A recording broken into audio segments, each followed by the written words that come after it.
Hey, we're live, Oh, pal. so we are.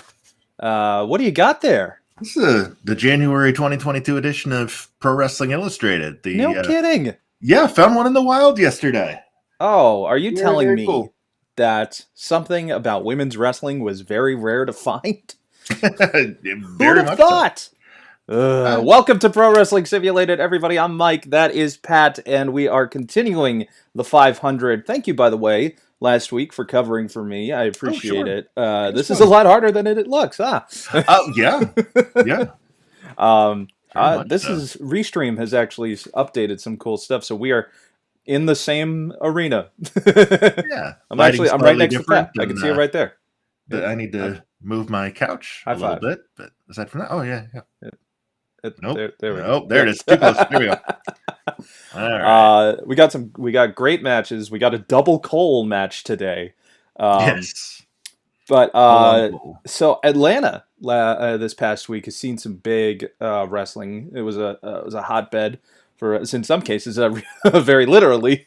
Cody decided to put himself through a flaming table Mm-hmm. on Dynamite. Yeah. Poor Andrade, who actually, I'm sorry, Andrade got like barely any of that. Yeah. Cody pinned Andrade and was still on fire. Mm-hmm. His tights were still on fire. Yep. Yeah, it looked I for all don't. the world like Andrade hit the sliced bread number two rather Yeah, than taking a reverse suplex. But is uh, it a desperate move to get favor, or was it just him like being like, "I'm in my hometown. I want to do something cool." I don't know. I go both ways on that because I'm so I confused by this. Like, I what is have to the end think game? Cody and TK are savvy enough to know what's happening with Yeah, Cody's I don't popularity feel with the like they're gonna pull AEW. the Vince and be like, "We're not acknowledging Right. that you're not liked." Right. And they're never gonna do, I can't picture Cody doing the infamous Cena heel turn promo. Right. Um so based on previous AEW logic, I think we are going to find out that Cody rushed into this match with Andrade because really the stakes were way too high for a feud that's really only getting started. Yeah, and it's been the same four guys, just kind of like Yeah. circulating matches: Cody, Pac, Andrade, and Mhm. Malachi Black. And Although Malachi Black. Malachi Black and Pac, I still want to see continue. Mhm. Like, I feel like with Cody, I feel like his position, considering he's not ever going to, so he says, go for Mhm. the world championship. Because if he backs down on that promise, then that is a heel turn, and he even said it Mhm. himself. But I think it's a case of guy having his eating it, wanting his cake and eating it too, or whatever the phrase is. I mean, think about this. There is a heel entrance, there is a face Mhm. entrance. He comes out of the middle, He like comes to the middle. quite literally. The Mhm. man is playing both sides. Yeah.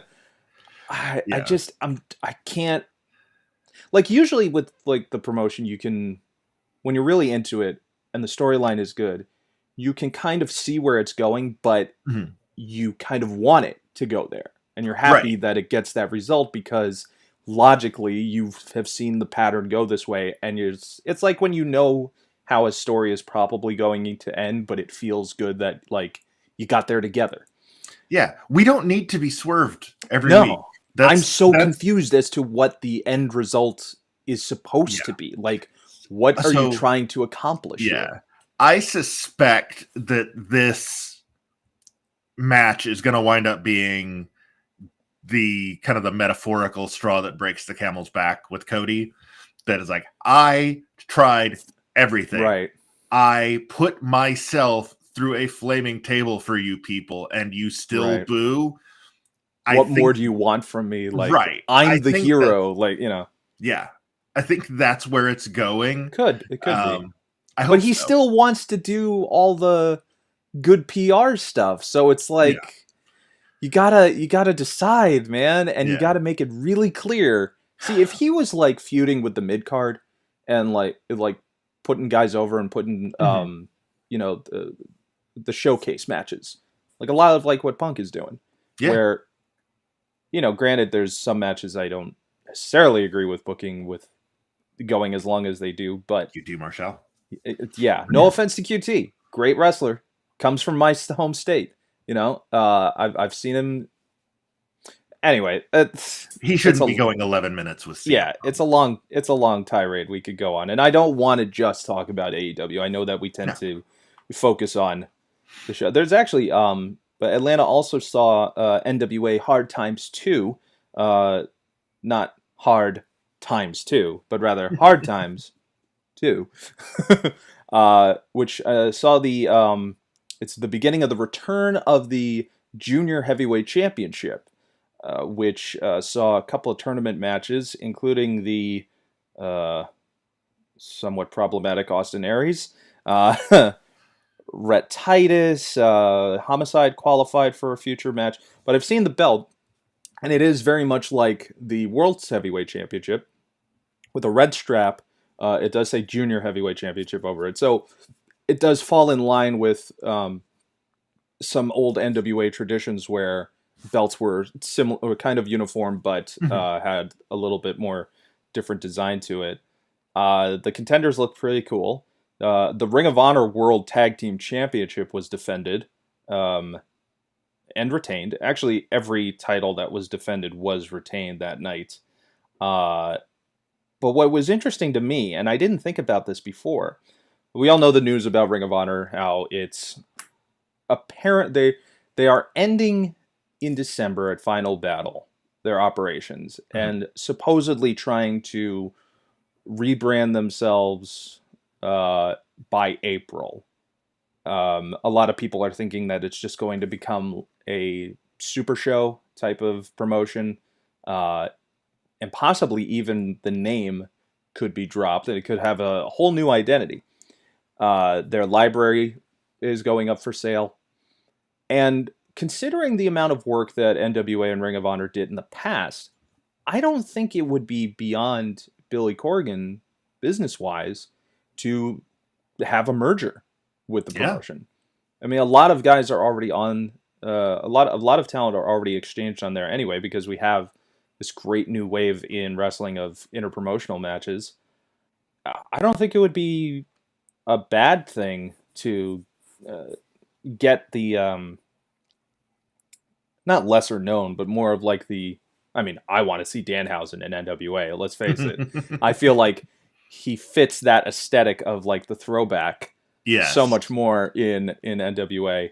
Like I can already see him like the promos of him and like JR Kratos. Oh yeah. I mean, even Murdoch. Him and Austin Idol going back and forth would just be fantastic. Plus a junior heavyweight contender, so there's plenty of room for them. If him, listen, we're big Danhausen fans. Very big fans, very evil. Very nice. Yeah, so it was a cool show, but the big thing two big things happened. Foley Claus showed up last night. Mick Foley, the biggest Santa Claus fan in the world, showed up. And also, after Trevor Murdoch successfully defended his NWA World's Heavyweight Championship against Mike Knox. Yes, that Mike Knox. The former Zack Ryder, Matt Cardona, former GCW World's Heavyweight Champion, King of the current King of the Deathmatch, as he likes to self-proclaim, showed up and attacked Murdoch, did the standard holding the belt up to show intentions. But then when he was interviewed on Twitter post-show, he actually said, I just wanted to see if the 10 pounds of gold actually weighed 10 pounds. That's why I picked it up. So, he wasn't trying to make a statement or anything. He just had a very unique way of trying to answer a question. All right. So, it's good to see him going the rounds on the circuit. Good for him. Just being able to get these kinds of bookings and really just making a self-made man, journeyman style out of himself. So we are getting close towards the end of the year, and it has been a very interesting year for wrestling in general, with live shows returning. Uh, WrestleMania being something that everybody is kind of having on their mind now, as towards the end of December, people look at this Mhm. as the beginning of the road to WrestleMania, as they like to market.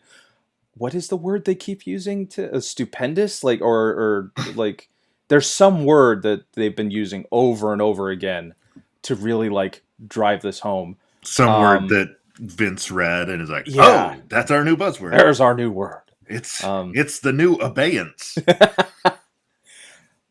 I usually around this time can watch WWE and figure out, okay, there's a handful of guys they've really been showcasing lately, and more than likely those end up being your final four in the Rumble. I have no idea who could be a contender next year, and I have no clue what the main event could be for either title, main title.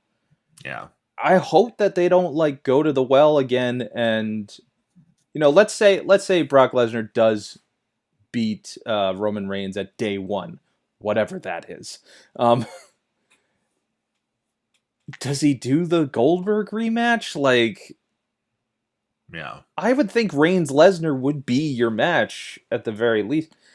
I have no idea if they can get The Rock. I doubt it at this point. If they did, they probably would have started something by now. Well, I mean, they built the entire Survivor Series around him, even though he Yeah, wasn't and there. not even like a phone in, like video message. Yeah. How do you do that? Everybody expected to see him at that Hmm. point, and nothing. That was disappointing. Yeah. I apologize when I was watching Survivor Series. My hardware just decided to crap out on me, but people have been responding well to the live pay per view watch along. Yeah. So I appreciate everybody continuing with Need that. to need to But do it again for the Rumble. I can't. Yeah. Rumble is my favorite WWE pay per view, Mine even more too. so than WrestleMania. It's just the match itself is the best match in wrestling, in my opinion. Um, yeah, I have no clue. I don't even know who Big E could face it off, if he's even champion by then. Yeah. Because Yeah. it's oddly enough, the WWE Championship is of lesser status than the Universal Championship. Yeah. I I don't know what's real anymore, Pat. Well, I An mean, entire like roster's worth of people were fired. Although Taya Valkyrie did return to AAA recently, just had a little promo showing that she's coming back, which is good because that was really where she made her name. yeah, yeah, that was her kind of her peak. Was well, not peak. I think the best is still to come Oh from yeah, Taya, absolutely. but It is the where best part she of her got career her thus far. rise, and Yeah. then transitioning that to Lucha Underground for Hmm. sure, and then eventually Impact. Yeah.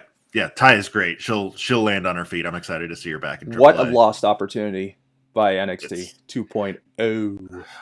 so here's the thing about the confusion around the WrestleMania card Yeah. is Vince has finally succeeded.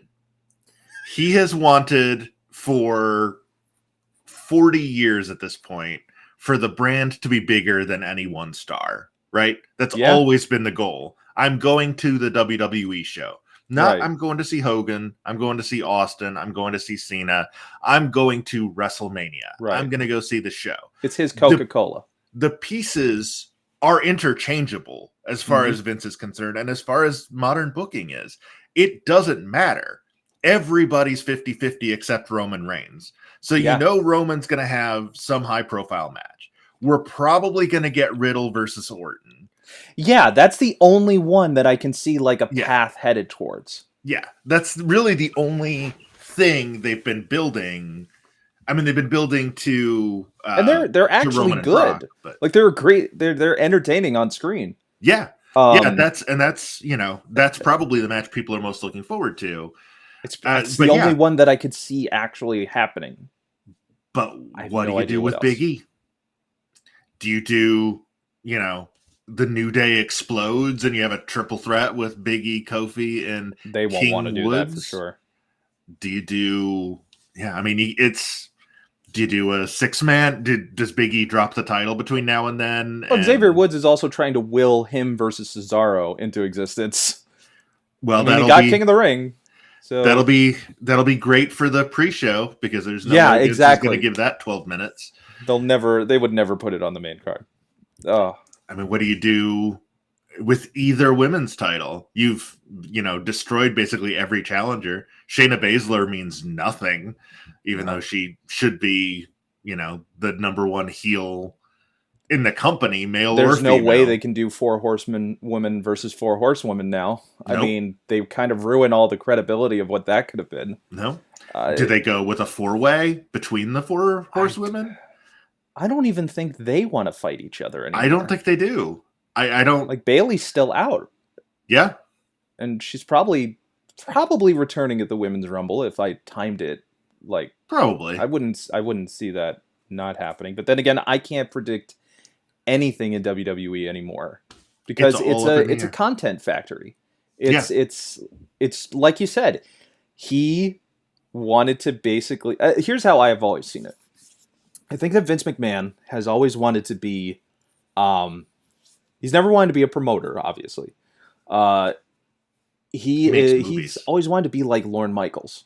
He wants a variety show, and he will make sure he gets the best talent. In this case, people who go in thinking they're going to be professional wrestlers. I don't know, man. I don't know. I do enjoy NXT, and not even ironically. Like, I just think it's fun to watch. Because if you don't watch it seriously, like, if you just, like, step back and just kind of, I like to play the game of, what's your thing this week? Like, what are you, in addition to being a wrestler? Right. Like, the guy who I feel like they've been really great with is Cameron Grimes. Yes. I have never seen a guy do so well with taking something that could be career killing for someone and just naturally connecting so well with the guy. And I mean, we've seen it before, but we have not seen it recently from development talent. Yeah. If there's anybody that I feel could transition well in terms of being able to do the usual entertainment stuff, because he is entertaining. Yeah, I enjoy watching him on screen. I love seeing the guy. He's the only guy who could lose a hair match and come out looking better. Like, right. Basically he got like a nice trim and he looked okay. Yeah, and they avoided the usual WWE trap of, okay, well, now his entire gimmick is that he's ashamed that he's bald. Right. And is going to wear wigs or whatever for the next 6 months. He's got a nice hat. You might as well just, Yeah. He's got that slash top hat. That's right. That's right. Yeah, I mean, okay, what was weird to me was watching War Games. Sorry, War Games. War Games. The NXT old school team had LA Knight. Yeah. And I'm like, okay, just because you were on the brand when it was still yellow and black doesn't mean that you're one of the, I've been there since the Finn Balor days. Like, that's right. I was back over there. No one saw me. But Cameron Grimes and Braun Breaker and LA Knight are like the three top people that I can see in terms of like the men's division. I hope that they don't take anyone from the women's division anymore. Because it's like, what do you do? Shayna Baszler is the prime example of an amazing talent. Her and Asuka. Because Asuka's undefeated streak coming from NXT was immediately canceled. Although there is still a bit of a problem with North American wrestling in general having a transition with Japanese talent. AEW is no different. Nope. I'm looking at you, Khan. Push Kushida. She is Push Shida, excuse me, not Kushida. Although Push Kushida, Kushida should also be getting pushed, but that's an entirely different thing. And the cruiserweight division is going to be eliminated anyway, so once Joe Gacy turns it into the open weight championship or the all inclusive or whatever buzzword that Tom Pritchard hates. Right. These damn millennials. God only knows. But yeah, so wrestling is still good, folks. And we have it today. Whenever you're watching this. If you're watching it live, Thank you. But let's go to our first match of the tournament. Let's do it. We have got. Who do we got? Because I don't have it pulled up. We have Evil representing Bullet Club in New Japan, taking on indie star Jason Strife. Evil. Strife is one of those guys that since the beginning of the tournament I have been waiting for an edit for. Been searching and searching. This match was supposed to happen weeks ago and just never did because I couldn't find one. I really like the nickname the Bulletproof Tiger. Bulletproof Tiger is a great name. He made himself. So this is Jason Strife approved Jason Strife. Wait, we have the official. This avatar. Is Jason Strife as created by Jason Strife. You know what, Jason? Thank you. Thank you. We are going to make sure we personally thank you today on Twitter and all our social media because that is you're helping the cause, man. Yeah. Yeah. So Evil, then, of course, one of my favorite New Japan talents. Yeah.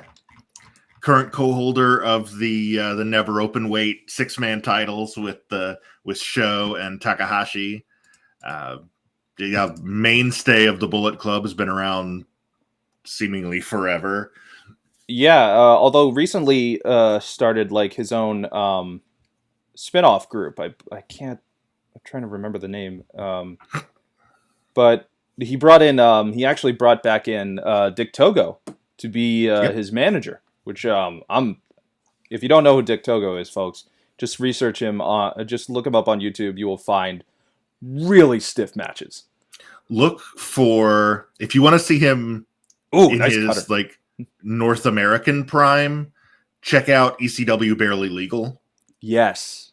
That 6-man with him, Men's Teo, and or Terry Boy, because he was doing a Terry Funk gimmick at that point.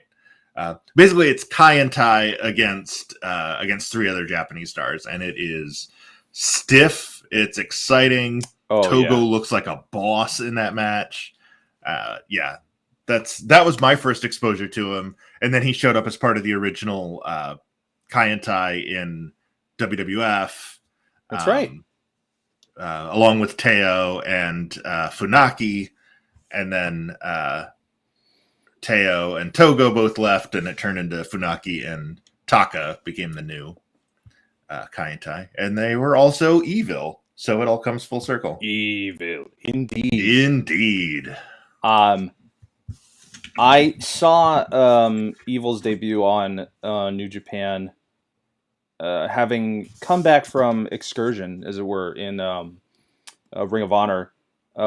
He came back as the King of Darkness. And if you want to talk about a man who commits to the look of someone who would be called evil, he had the biggest scythe that he came to the ring with. Oh my. His gear looked like straight up Grim Reaper. And he was a face. All right. And he was with Naito in Los Ingobernables de Japón.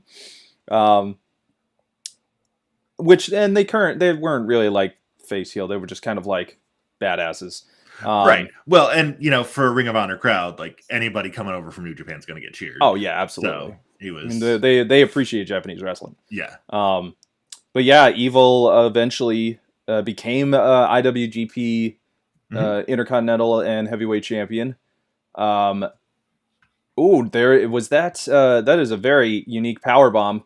Although his sweeping STO, Everything is Evil, has put away countless opponents, including Naito, when eventually he turned on him and joined the Bullet Club, which was a great move because they always do the fist in the air, connecting, and then he turned it around and it just went like this, and I was like, oh no.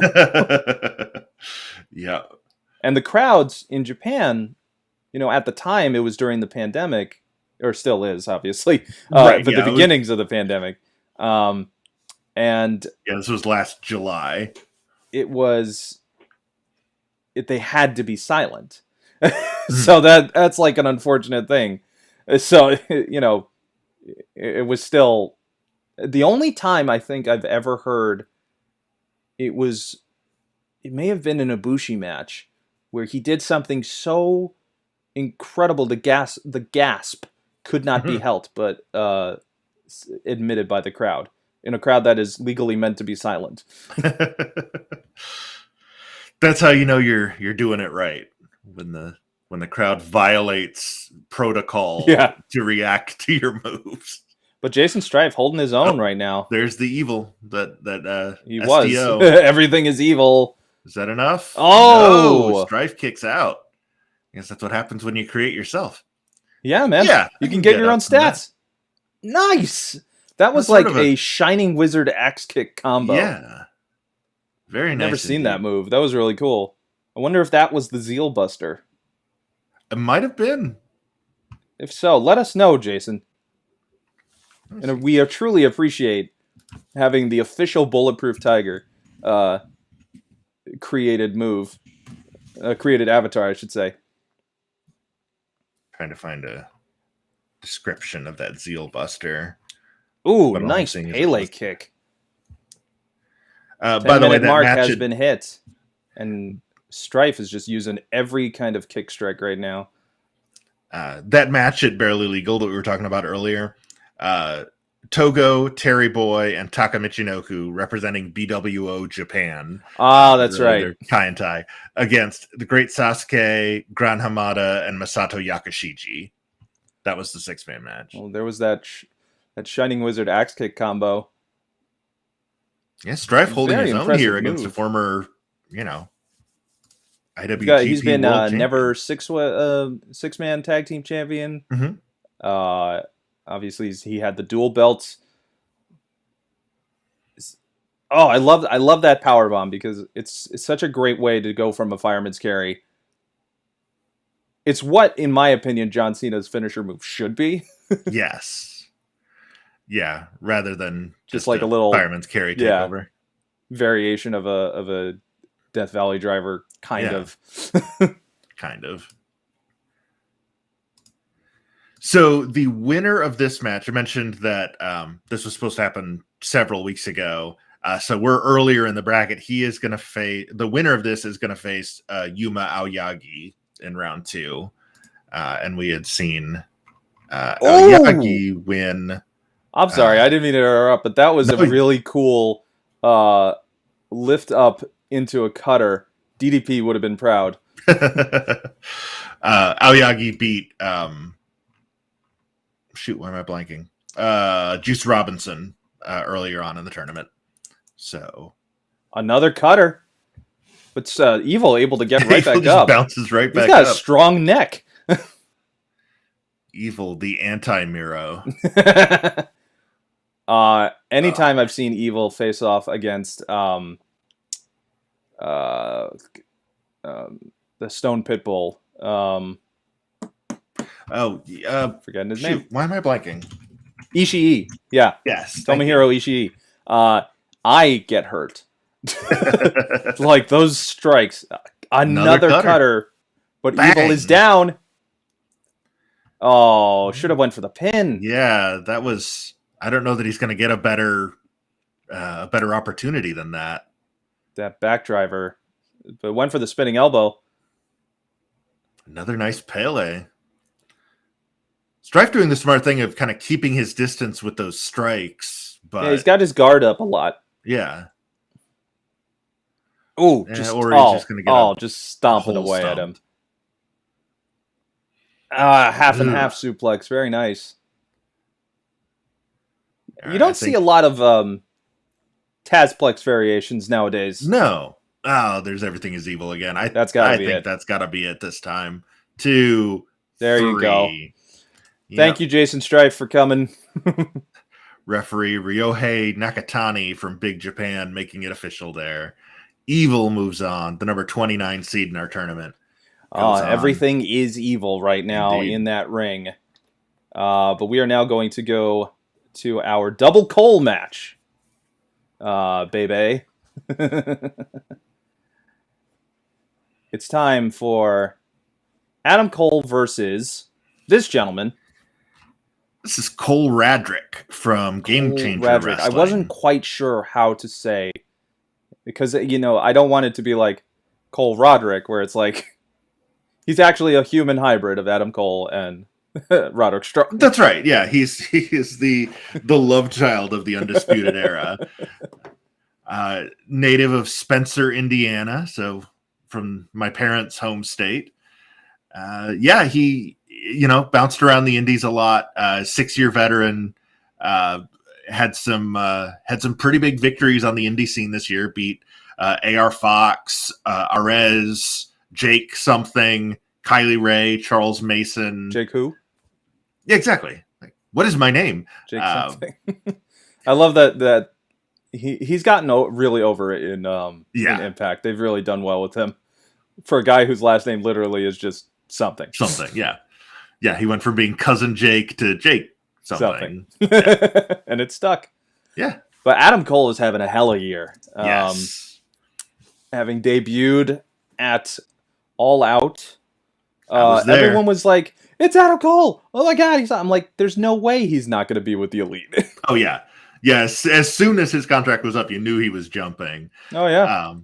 But I mean, everybody in that arena, speaking from experience, knew that was going to be Bryan Danielson. Yeah. When the lights went out, while Kenny was talking about how there's nobody left, alive or dead, that can beat us. Yeah, there's nobody who retired or isn't working anymore or dead, which is an in-joke because they killed Adam Cole on being the Elite. Exactly. Which Cole does not know. He does not know that Kenny gave him a poison energy drink. That's right. That's right. Or that Hangman thinks that he killed him. Right. That if that ever gets brought up again, where Cole and Hangman just have a very awkward moment. It's like, didn't I kill you? I'm seeing ghosts. I should have known when he said "or dead." It was like, oh, that's Cole. That's a reference to Adam Cole. I just thought Kenny was being a dick. But we were all thinking Danielson. So when the lights went out, and then it's all about the boom. That place exploded, loaded, and big then exploded moonsault again when he super kicked Jungle Boy and joined the Elite, and then exploded again when Ride of the Valkyries played. Yeah, you guys got all the things. That was an insane week of wrestling in Chicago. Because that was also, Punk's in-ring return. Ruby Soho debuted in the Casino Women's Battle Royale. Just a great night. And you talk about earlier how there's something good about predictability in wrestling. We all knew that it was going to be Ruby. The crowd was chanting for Ruby, and they didn't swerve us. No. They gave us Ruby. We all knew Danielson was going to show up. They didn't swerve. They acted like they were swerving us with Cole, and then they're like, okay, no, here's who you really came to see. Yeah, that's the thing. It's like, it would have been fine if it had just been Adam Cole is the surprise instead of Danielson. But you ended up getting both. We got both. And,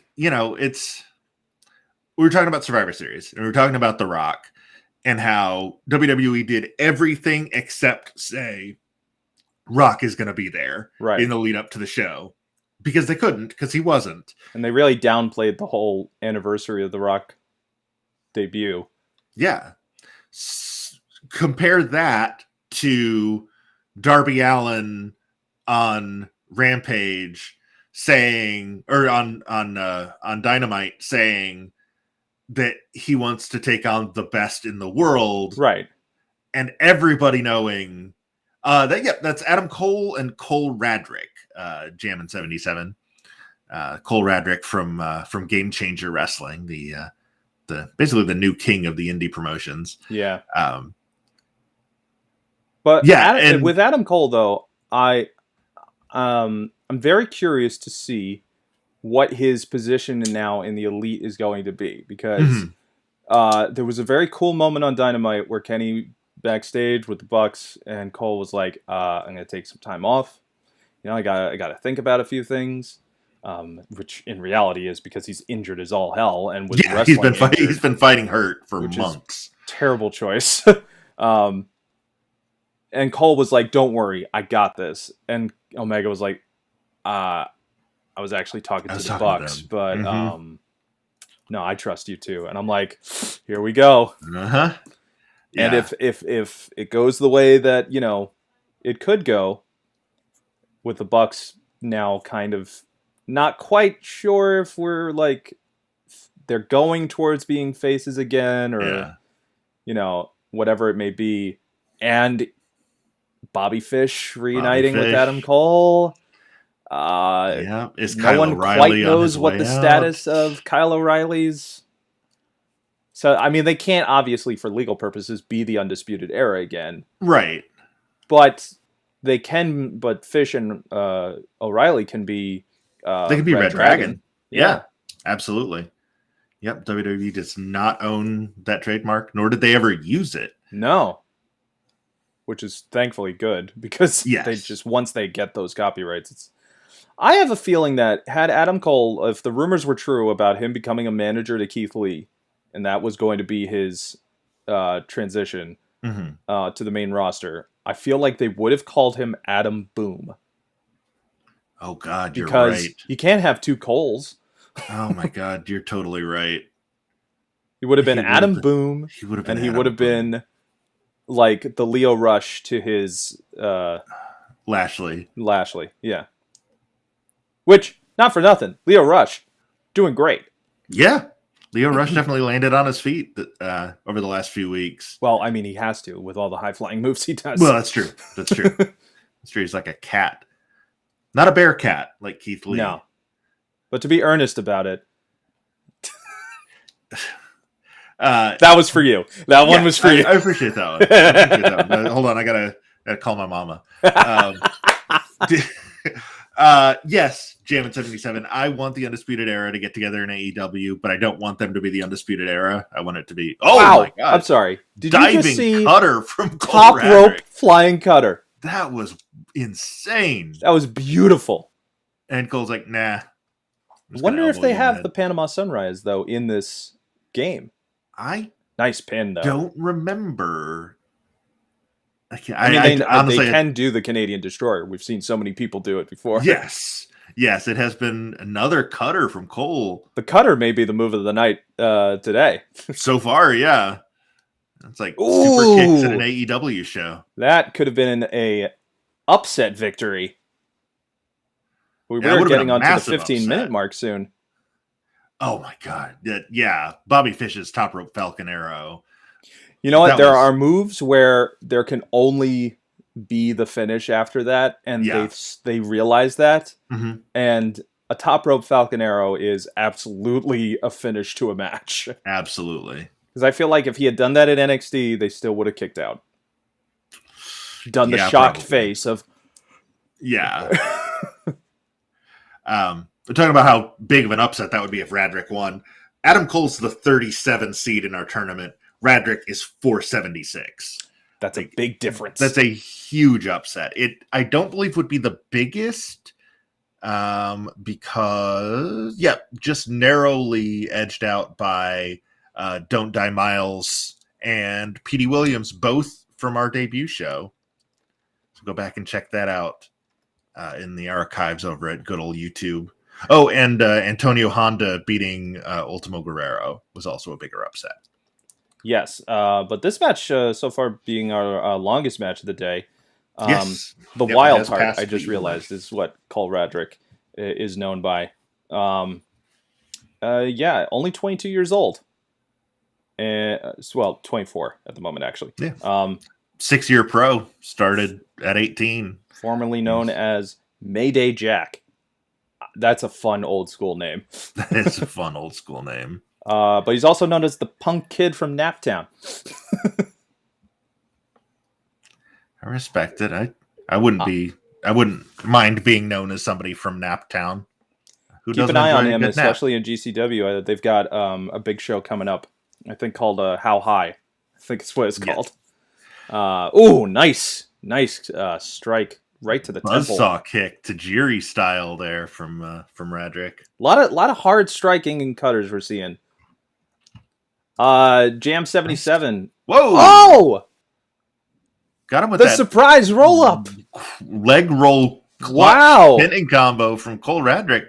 And Adam Cole goes down in the first round. Down goes Cole. Down goes Cole. Cole wins. Cole is out. Cole wins. We can basically say that at the end of the match, Cole won. Cole is dead. Triple shock faces from Jam. I'm shocked too. Quintuple. There's two of us that are shocked too. That was wow, way to go. All right. Jam 77, by the way, to answer your question, current favorite wrestler, because we do that every week, but thank you for reminding us, actually. Right now, for the week, I would say my current favorite wrestler, ooh, that's tough. You know what? I'm going to go with what I was saying earlier, because he cut one of the best promos in his run in NXT so far, but Cameron Grimes. I'm going to say Cameron Grimes right now is my wrestler of the week. To the moon. Yeah, that's a hard one to argue with. I would say I think the moment of the week was that top rope Falcon Arrow from Fish. Oh, for so sure. I'm tempted to give it to Fish as a wrestler of the week. Is kind of, but also, hell yeah, Tony Nese showing WWE what Tony they were Nese missing. and his tiny knees. Yes, that match with Sammy was a lot of fun. Sammy, oh god, listen, buddy, I know you want to show off. I know you want to be the top dog of high flying, but think of the ribs. Think of the future for your ribs, man. Yeah. I still wince when I think about the time he hit that running 630 off the stage onto Hardy through a table. Sammy Guevara is a madman. Fantastic talent, worthy of the TNT Championship. 100%. 100%. Other favorites, since the first AEW show I ever saw, Darby Allin has been one of my favorites. Mm-hmm. I will always get up for a Darby Allin match. Of course, Punk and Danielson. I love Danielson, his gradual turn to heeldom. And he didn't even really do anything other than just be honest. Yeah. So when I play D&D, there's a lot of times where it's well, this is what my character would do. He did that. Mm-hmm. And just justifiably. Yeah. Danielson is trying to be the big guy, the top guy, so he wants to face the top who guy he thinks is worthy. He wanted his rematch with Omega. But let's talk about Caveman Ugg and Leon Ruff. Yes. Former North American champion in NXT. Yes, indeed.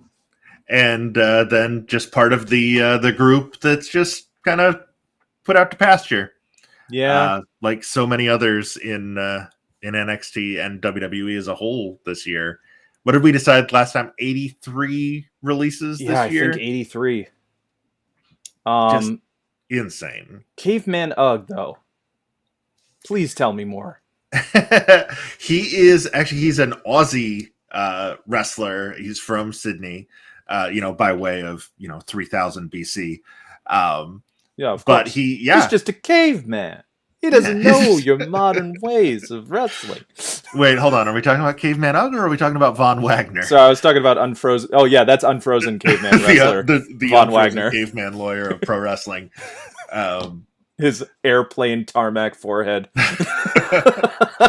Yeah, he has a 14 head. That's, Von Wagner, I don't... Listen, I'm sure you're a nice guy, but you have not been in the background shots just outside of camera for everything that Kyle O'Reilly was doing. Yeah. You're not like the fifth Beatle. So yeah, Caveman Ugg, what has one of my favorite finisher names. He has a big kick called the Ugg boot, which is just his crucifix powerbomb, Ugg smash. Ugg smash, yeah. I love it. Yeah, it's also for whatever reason. Oh my god. Swinging pendulum and crab. Leon Ruff is, he's a toothpick of a man, as talented as he is. 5'7", 157. He's given up almost 100 pounds to the 253 pound Ugg. He's Yeah, he's not a large man, and Ugg is not a smart man, but he's definitely bringing the pain early here. Let's just say, just in case you're watching Caveman Ugg, I don't know how. I'm not sure if you understand. You know, we're not tiny people in a screen right now. Just Yeah. wanted you to get that. We're not going to insult your intelligence because you could hurt us. Oh yes, You're very big, and we're very large. small. You big. Yeah. But man, he reminds. Here's what I love about talent nowadays. Like, you can have a ridiculous, like almost like 80s style gimmick, Swing. but as long as you're not like insulting the intelligence of the audience, they will get behind it. Oh yeah, yeah. I mean, Ugg's a 13-year veteran. He's and this is his first year being ranked in the 500. So like, it's working. He's getting over with this gimmick. I can see him in like Pro Wrestling Guerrilla.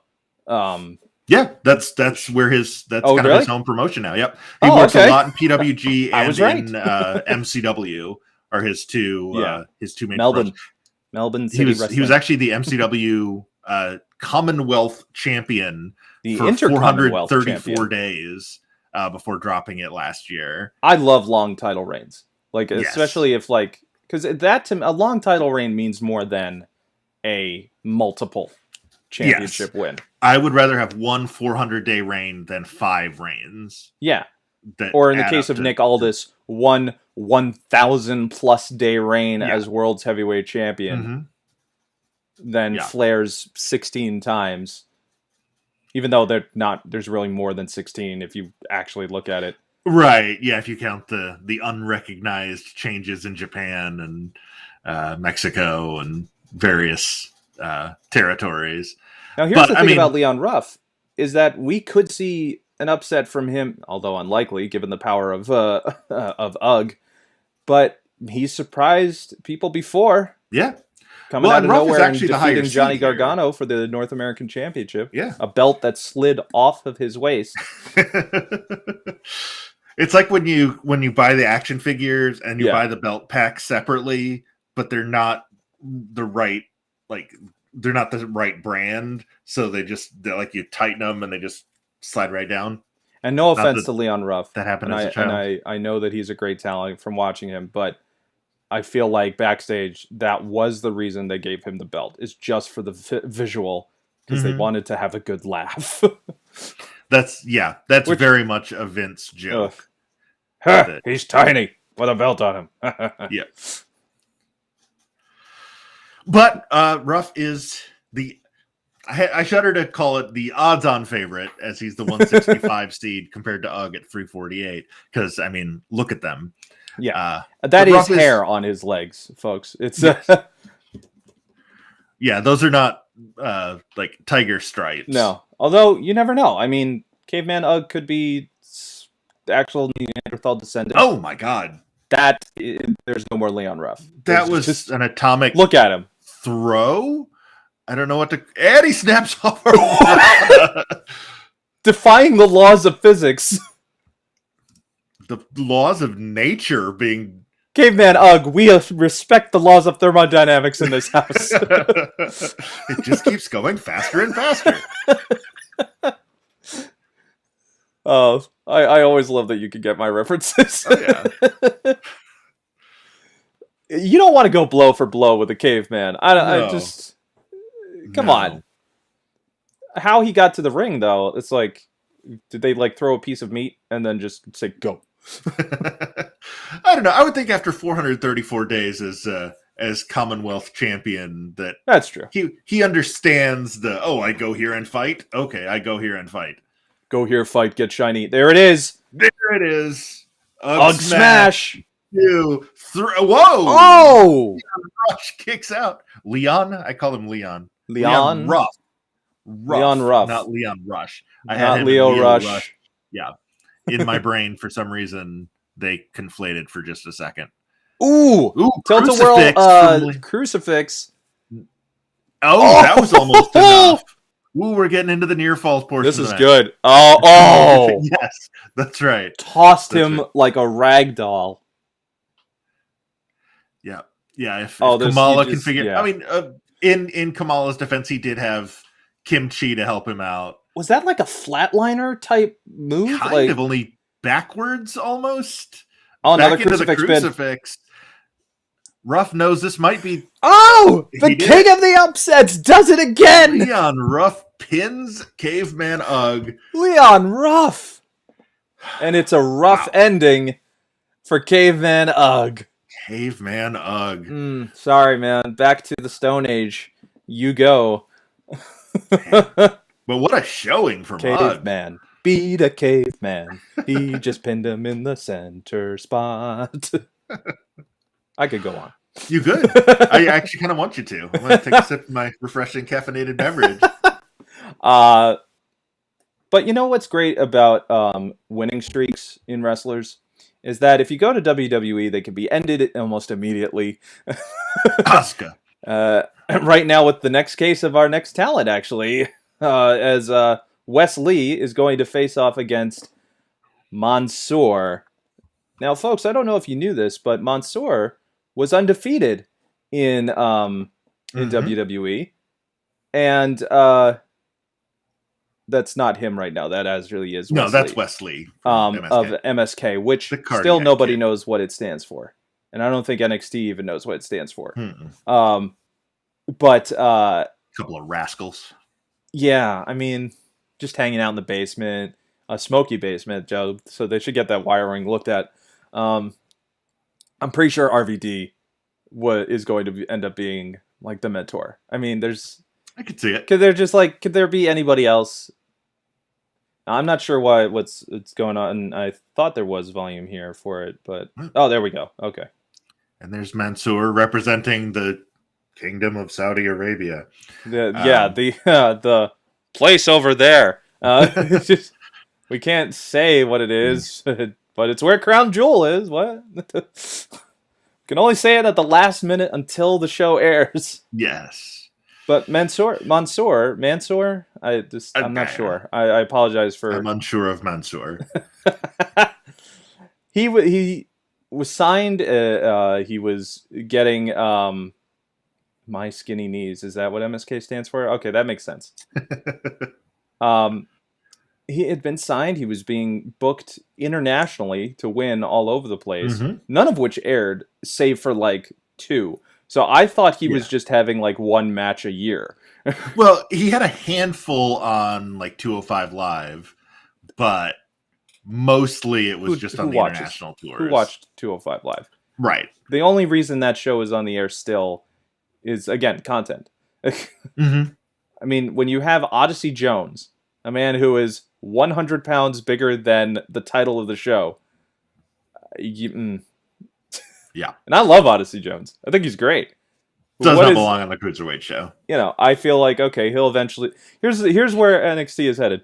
Odyssey Jones is going to beat Joe Gacy for the Cruiserweight Championship. You're right.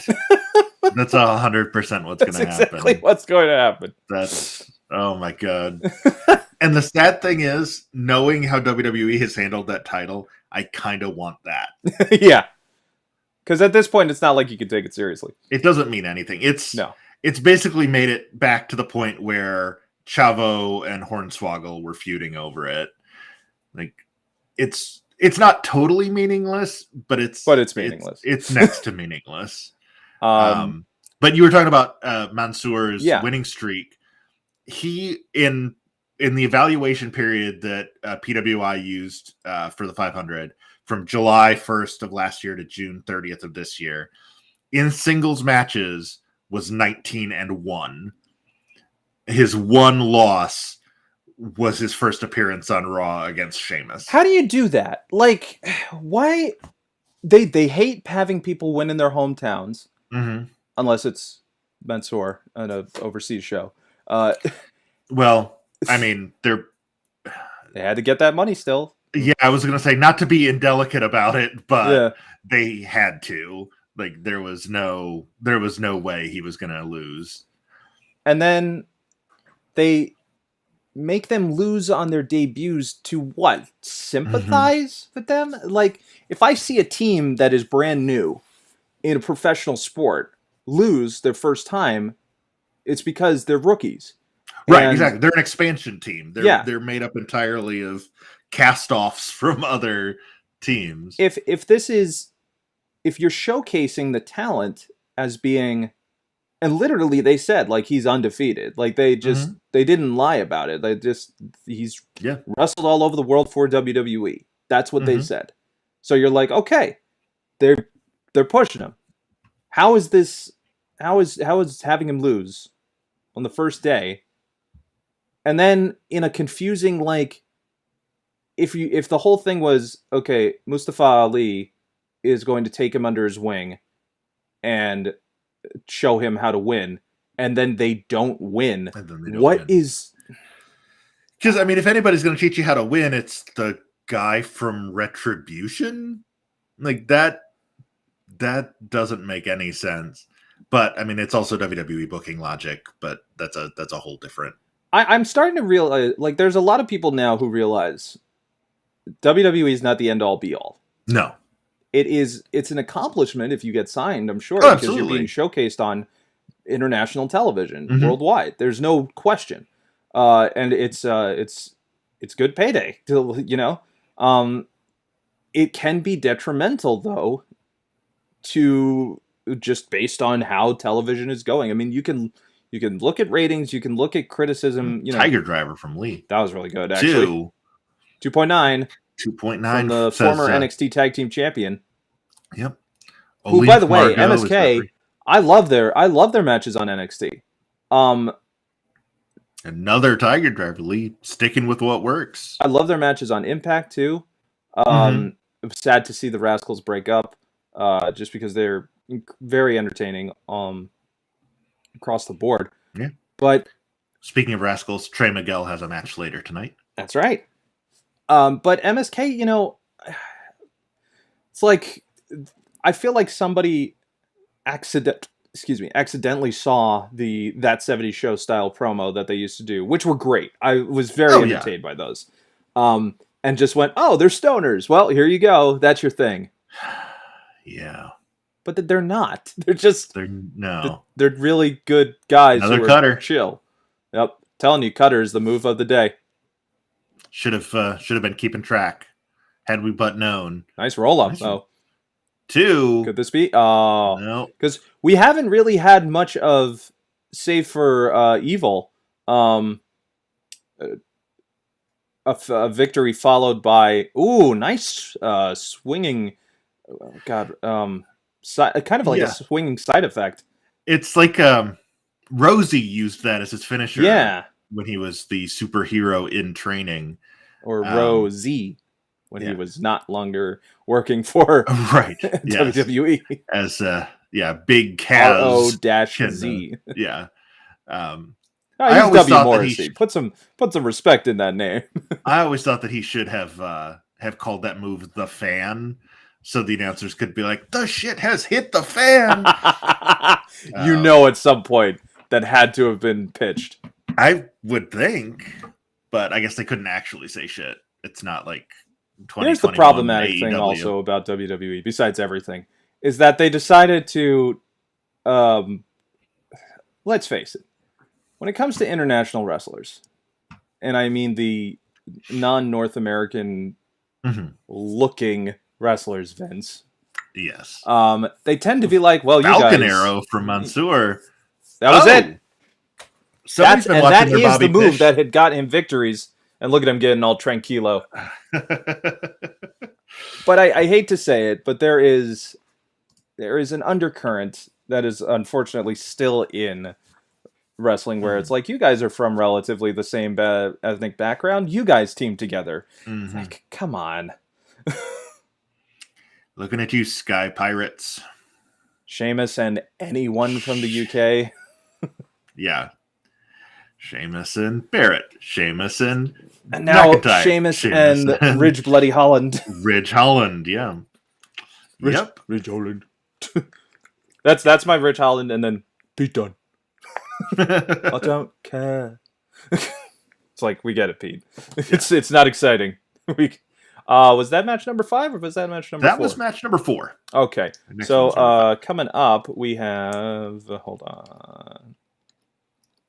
Yeah, there we go. It's the next match. It's the aforementioned Trey Miguel. Trey Miguel versus the glorious Robert Roode. Yeah. At least I still think he's glorious, even though the company has clearly given up on him. You know what he did it for? He did it for the beer money. That makes sense. I buy it. But because he's a dirty dog. He is a dirty dog. Oh God, I give credit to Dolph Ziggler for at least having the amount of patience that he has had with the way WWE books him. Is it? Would we call it patience? Patience or just a good payday? I don't know. I feel like it's more of a job security. Job security and inertia. Yeah. like well, I might as well just not do anything. I'm just gonna hang out. Well, Robert Roode is no slouch when it comes to championships and 5-star matches. Let's face it, his best work was in TNA. For sure. In my opinion, at least. Coming out from Team Canada, being a multi-time tag team champion, eventually becoming the world's heavyweight champion, and then heading over to NXT. He had a good run with their belt there, and then he transitioned to the main roster, had fantastic entrances, and then what happened? Now he's teaming with Dolph Ziggler. And I mean, he's won the tag team championship, but who hasn't? Who hasn't? That's the unfortunate thing about tag team wrestling in WWE. It's an oversight. Although I guess I'm trying to think of prominent teams that haven't won the titles. I guess Nakamura and Boogs are probably the most prominent duo to not have held the titles yet. But we were talking about earlier about how refreshing it is when a promotion gives you what you want. Right. Punk showing up, Bryan Danielson, the Hangman victory over Kenny. Yeah. Impact did the opposite of that. When Rude had the title, they were building to Rude versus Storm for the title. Storm was finally going to overcome his demons, beat the partner that betrayed him, and instead they put the belt on Austin Aries.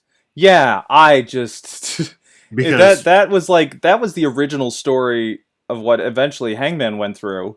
Mm-hmm. And again, it's one of those stories where you're just like, I naturally can see this going this way, and it's a great story to tell. Yeah, it's a satisfying ending to the story that you're telling. Everyone loves a redemption. Yes. Robert Roode, known as Bobby Roode, known as the man with a fantastic mustache, but no relation to Rick Rude, just so everyone knows. I know that names can be confusing when they're similar. That's why Adam Cole never went to the main roster, because people would think he was Michael Cole's son, I'm sure. That's right. Well, and that's why, Shane Helms became Gregory Helms, because there's already a Shane in WWE, despite him being inactive. Yeah. For years. Lance Cade became Garrison Cade because there was already a Lance Storm. You can't have two Lances. No, that's just You confusing. can't have two of anything. You can't have good things. No. It's just the thing is we can't have nice things. Pretty much. Although, speaking of Impact and things that they're doing right, Trey Miguel is the X Division champion. And a great X Division champion. And he's been doing very well at the top of that X Division. His matches have been fantastic. But his trio with the Rascals, always entertaining. I never had... Everyone was wondering, why didn't all three sign to NXT? Think about it for a second. When have they ever done a trio that hasn't been the Shield, Evolution, or some variation of DX? I'd say the Shield and the Wyatts are really the only time they've ever done it right. Other than that was lightning in a bottle. Yeah.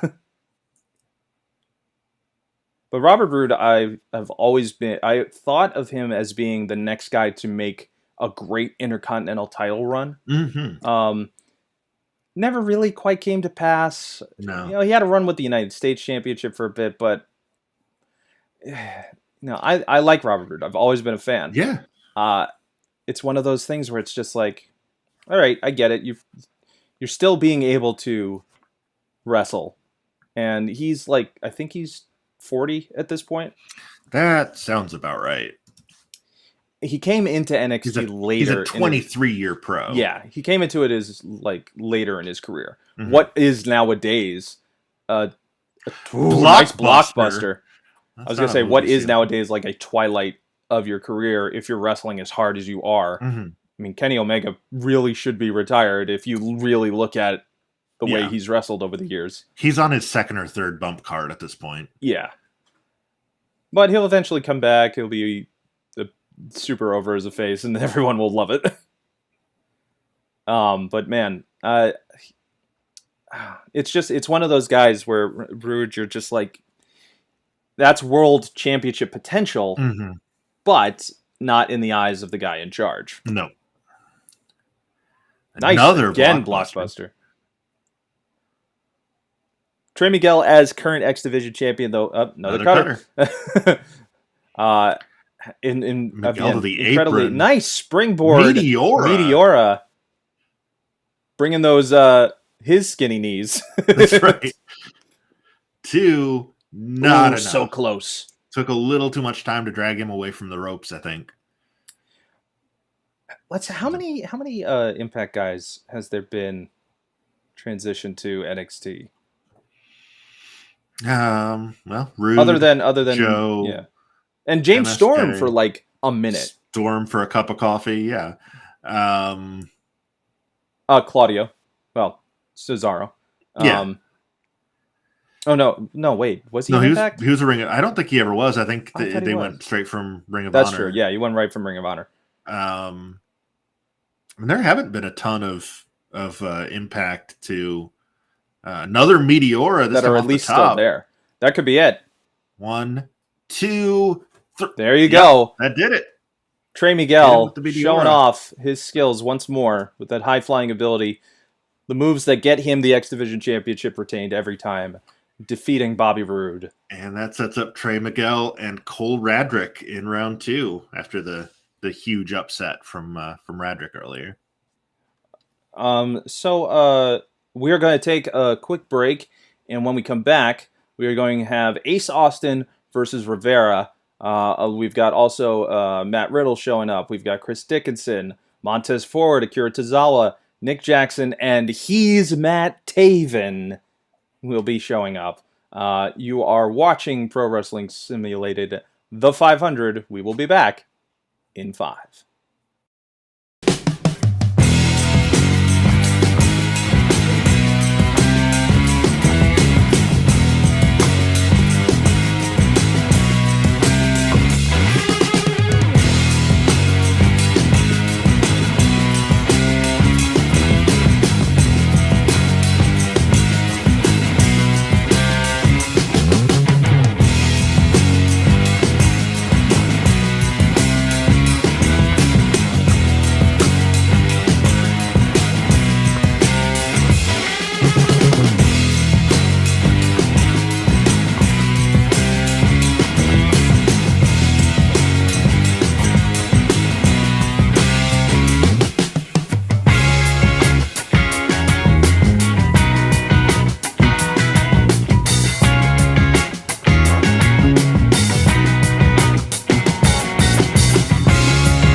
Every time we play that break music, I feel like we're coming back from like classic rock radio.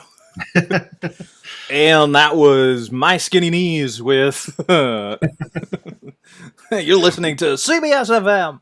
Uh, we're back, everybody.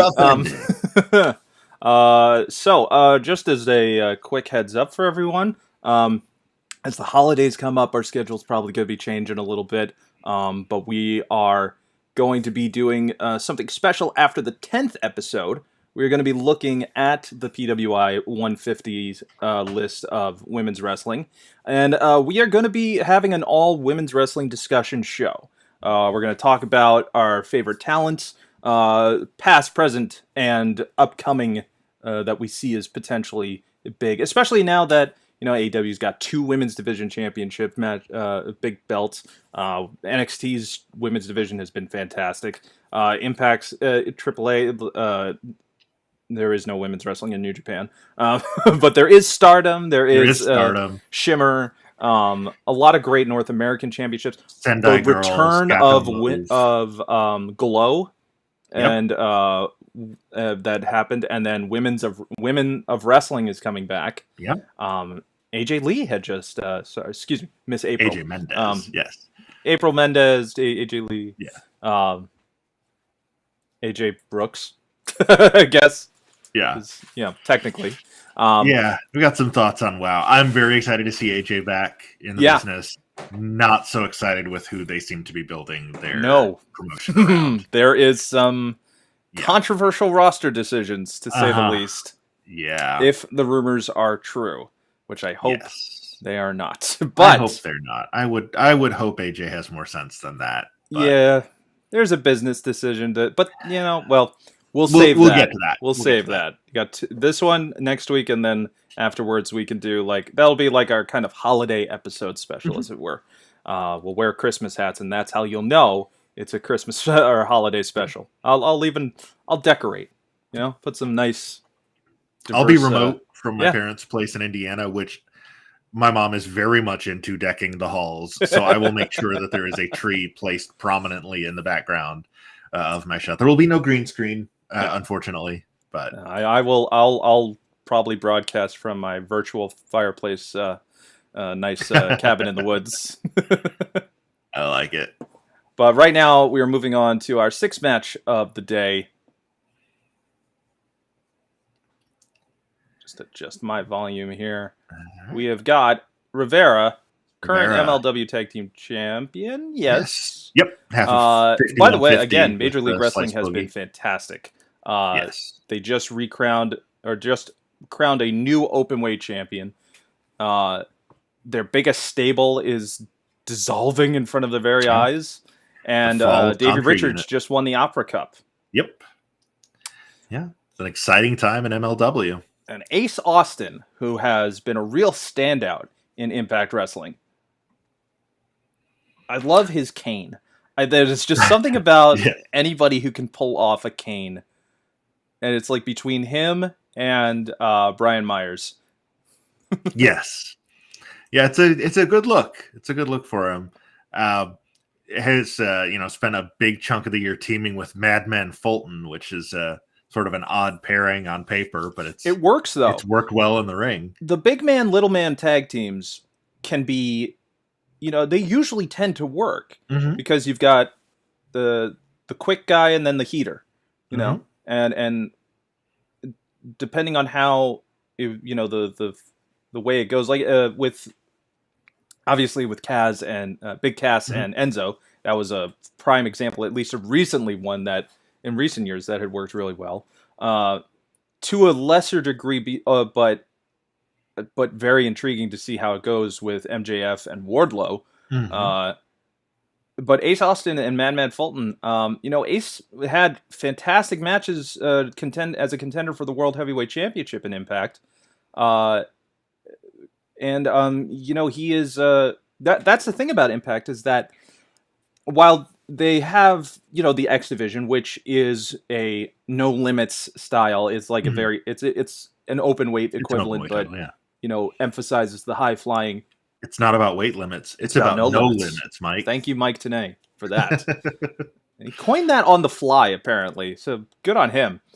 And then Don But West never shut up about it no, for never. however many years after. You got to watch. By the way, if you really want to entertain yourself, watch Don West's old Home Shopping Network Yes. videos of when he did collectible cards selling.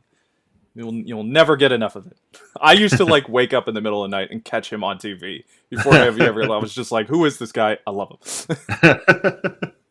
But Rivera right now, definitely watch him in Major League Wrestling. I have seen him in multiple independent promotions. Mhm. I'm very happy with seeing him showcased in Major League Wrestling, and really, Yeah. MLW is living up to its moniker because it has eyes on the product. Uh, Yeah. it was kind of like an ECW successor after ECW folded. Yeah. Uh, Yeah, just you look at those early MLW shows, it was a lot of like, C.W. Anderson Yeah. and Steve Carino. Joey and, Styles was the commentator in the beginning. Yeah. I think Doring and Roadkill, I think, were there for a while. Punk in the had showed early up. days. Danielson, or like early indie Mhm. careers of some of the most famous guys now had been in the early Nice incarnation running of MLW. springboard. That was 3 in a row, I believe. Moonsaults out of Ace Austin. Taking a page out of Christopher Daniels' best moonsault ever style. Yes. And Rivera, who you might also know as Danny Limelight, if you're not following MLW, that's been his primary name on the Indies. Yeah, Danny Limelight also, and when he debuted on AEW Dark and Elevation on those. Yes. In fact, he was one of like the first profiled wrestlers on Elevation when they were doing that style of, here's the main event and here's who we're focusing on. And I kind of thought like that was the direction it was still going to go. Seemingly has been kind of dropped and put more on. They put that kind of focus with Rampage. Yes, Especially with now the that Mark Henry is interviews. getting over. There's been enough talk. It's time for the main event. And the crowd goes with it. I love that. Danny Limelight, though, definitely, Rivera, I should say, to go by his proper name. Well, and I think when he makes appearances, because he still works a lot of like New Japan Strong shows, and I think he still goes by Danny Limelight on those. I think Rivera is just his 5150 name. In which features one of my favorite managers of all time. Because every time I can't help but hear, Julius Smokes. Yeah, him in Ring of Honor was so entertaining back in the days with him and Homicide and Low Key and not Rocky Romero, Ricky Reyes. Ricky Reyes, yeah. I always got those two confused. But they did tag team, so big sit out power bomb. No, not enough. Not enough. Who is our referee for this matchup, by the way? She's from WWE, I know. She is. That is the former, or her actual name is Aja Smith, and that was her referee name for a while. They have settled on Daphne LaShawn. Is her television name. By the way, did you see that small package driver? That was impressive. I did indeed. And this is also not the first time these two have met. They actually, we're talking about the X Division. They met in a 5-way X Division match at Impact's Unbreakable back in 2019. It was a match that Jake Christ won, but they were both a part of. And that was enough. That was very nice back spin kick takedown from Austin. Ace Austin moving on, and something you brought up during the break that you told me was that all of the matches in the next several matches for today are all rematches of guys who faced off against each other prior. Absolutely. Ace Austin, by virtue of that win, will now face Zack Sabre Jr. in the second round. So that'll be a lot of fun. And right now we've got Matt Riddle versus Shug D, who I remember back in the day, Sugar Dunkerton. Sugar Dunkerton. And AEW fans will know as Pineapple Pete. Yes, the one former half of the Throwbacks. Yes. One of my favorite Chikara tag teams. And not the first incarnation of the Throwbacks, but him and I can't remember now. Who was it? How can I say it's my favorite tag team if I don't remember the names? But I interviewed him. Dasher Hatfield. There we go. That's right. Yep. Whose entire family is just a fantastic collection of masked baseball heads. Yes. And he is also now no longer Dasher Hatfield. He is now a very good professional wrestler. That's right. That is his current ring name. That is a very his good name. professional A very wrestler. good professional wrestler. He is also in our tournament. Yes. I do not remember where, but I remember seeing his name in the bracket and being like, oh, good, Dasher Hatfield. But, Where? bro. He will be facing Timothy Thatcher in a couple weeks. Oddly enough, a former tag team or stablemate of Matt Riddle. Matt Riddle. In fact, I think they both. No, it was him and. Oh gosh, I can't. I am just blanking on names right now, but I know Drew Gulak. There we go. Matt Riddle versus Drew Gulak in NXT is a great match if you can find it. There's at one point where the two of them do their old Evolve stable handshake. Him and okay, so I think Drew Gulak and Timothy Thatcher had a ropeless, matless match, which was just straight on the plywood, not plywood, the boards. Basically, there was no protection in that match, and my God, it looked like it hurt.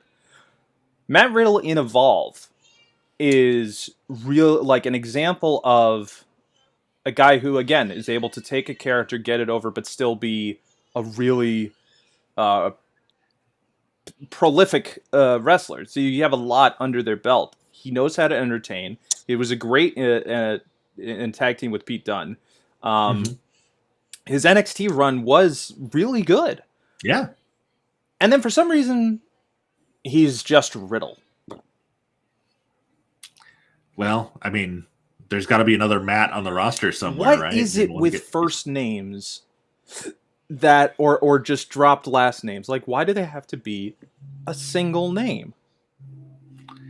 I can't imagine they're that much more marketable as just Riddle compared to Matt Riddle, or Big E compared to Big E Langston, and it's not like he's Cesaro compared to Antonio Cesaro. Like, people are just going to think, like, why is a Batman villain wrestling? Basically, yeah. Riddle me this, bro. I'm honestly a little surprised that they haven't embraced that. Just called him Riddler. Yeah, well, especially with the new Batman reasons movie they coming. can't. I do enjoy that he is still trying to get that Goldberg match. He is really trying to get that Goldberg match. What is he called? He's got basically bro in so many variations of his wrestling maneuver names. Yes. He's got the bro mission. The bro Derek. Is that leg trap neck crank. He's got the bro to sleep. He's got bro Derek, which is a tombstone. He's got the broton, which is the jumping senton. He's got the floating bro. Just basically everything's bro. His striking kick, his running striking knee was devastating. And it got him over real quick because he was getting victories and then dropped it. Yep. But he has an MMA background. He was on The Ultimate Fighter. That's where I first saw him. And when he eventually went to Evolve, I was like, that is such a great transition, because Evolve is like, it's like we had mentioned, Evolve was, and probably still should be, like the actual developmental, if they were trying to, and I'm sure that's what Triple H was trying to go for. But, for sure. You know, things happen. I mean, there's a reason that Plans they got changed, so many Evolve guys. Yeah. I feel like he wanted to make NXT Evolve. Like, I feel like he wanted to turn that into like a sub brand other than just going international. NXT, I feel bad for it because I loved it starting. I love seeing the beginnings of it, and I'm sorry, I just got a very, very funny text from my wife. No, I didn't mean to thumbs down that. So Oops. my Sorry, Sarah, that was sorry, Sarah, distracting I him. didn't mean to thumbs down. My son has been pulling a Daphne lately. May she Yeah, and is yeah. just I screaming. can hear the impression in He's the just background. screaming, Yeah. just straight up screaming. Bro to sleep. Oh, bro, to sleep with Right into the the cross arm breaker. with the arm bar. Arm bar. Move number 387. But not enough. But ooh, there's something about a pile driver where you just sit. Yeah. That just makes it feel like my favorite variation of a pile driver is Foley's with like the pickup snap Mhm. from the tights. I love the Point Cactus Jack driver. Yeah. Ooh, I like this Mission. octopus stretch. And it's almost like a crossface chicken wing too. Yeah. I mentioned earlier, all of the matches in the second half of the show tonight are rematches. They have met once before in Beyond in 2016, which is a match that Riddle won. So, Beyond Wrestling was supposed to make a debut on television. I think, unfortunately, it happened just before the world Fisherman shut down. Buster 2. Oh, not enough. Oh, Beyond Wrestling, by the way, you can catch on Independent Wrestling TV, which you should support because there are so many fantastic promotions there. It's a great way to know a lot of the people in this tournament. Absolutely, it really is. It's a fantastic subscription purchase. I mean, we're not endorsed by them in any way, unless you guys want to hit us up. We would not say no. But there is. It's really where I got first exposure to a lot of these talents, and it's one of the great things about the PWI is because you can find a person that maybe you've never heard of, and all of a sudden you become like really invested in them. Like Don't Die Miles. And that's what happens with a lot of the talents that end up, you can follow their progression, as it were. I mean, for me, it happened with Danielson. Danielson was, when I first heard of the American Dragon, it was from the PWI list. And then, because I had gotten into indie wrestling a bit late in the game, as it were. For me, it was like WWE, WCW, and ECW. And that was what I was raised on. I didn't see indie shows. What I saw was, like those super shows where they had legends on, or, or like King Kong Bundy versus the Iron Sheik, and which is actually the first ever live wrestling show I've ever seen. And it was in Wildwood, New Jersey. Is he bleeding from the chest? It must have been. Got him with that complete shot. Ooh, I'm amazed I think he hurt him. That had to. It's either that or his muscles are just so much that in the design they can't help but look like there's some shadowy blood bursting through his. He's just his skin, popping right out of that. Shug D avenges that 5-year-old loss. Good on you, man. I think it was Sugar Duncanton when he was in Chikara had his matches against Colt Cabana are some of the most entertaining matches. Because comedy wrestling tends to be a thing that Chikara kind of leaned towards when they were running. Because you got a great mix of, you could get Chris Hero and Claudio Castagnoli in an amazing tag match against any of the great independents that they had. But then you could also get, really great entertaining wrestling from, if you got like Dasher Hatfield all of a sudden stopping the match, and they had a baseball game right in the middle of the ring, and the announcer gets in on it, and Bryce Remsburg, if that is his real name. It's actually Rice Bremsburg, I believe. He has there was a great spot where he's telling all the wrestlers, don't jump over the top rope. Please stop jumping over the top rope. And they kept diving to the outside, diving over him, around him, to the point where they're all in the ring, all on the outside of the ring. And he's so mad. He gets up to the top rope. I've seen that. Cross-body dives onto all of them, rolls into the ring. One! Starts the 20 count. I have seen that. It was beautiful. And then there's also though uh under Bryce or Bryce Taker. I can't call which one because he gets knocked out and then does the sit up. And he did the old school walk across the ropes. I love Bryce. Fantastic guy. Uh, Doing great work in AEW. Now, I want to talk about our next. We're going to talk about it anyway because it's the next match. But Chris Dickinson versus Brandon Kirk. I'm looking forward to this match, not only because it's a rematch, but I've seen Chris Dickinson's origins in New Jersey wrestling scene, and I've always been a fan. I think that wow, that's blasting. Sorry about that. He is a guy who literally you did see the development of, because he started out and he looked like, he could fill in an indie wrestler archetype. I should point out before you get too much farther that should be the Rogue Brandon Kirk, but whoever I downloaded that from misspelled it as Rouge. That wasn't me. That was whoever I downloaded it from. Sorry, that was the original version when he was selling Maybelline. That's right. But yeah, Chris Dickinson, he'd said, you know what? I'm going to get stronger. I'm going to get faster. I'm going to get more intense, and I'm going to make people notice me. And that's exactly what he did. And, despite the fact that Ring of Honor is going to be closing out soon, although I do notice that he is wearing Danhausen on his yes, he does. on his knees. Very nice, or it could be from the Misfits. I'm sure it's the Misfits, but I like to think that it's Danhausen.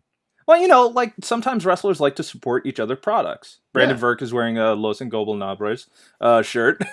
Yes. I'm going to butcher that word every time. That's why I say it quickly. Oh, nice getting out of the pile driver. But what I like about Dickinson, too, is that he's always got, his hands up.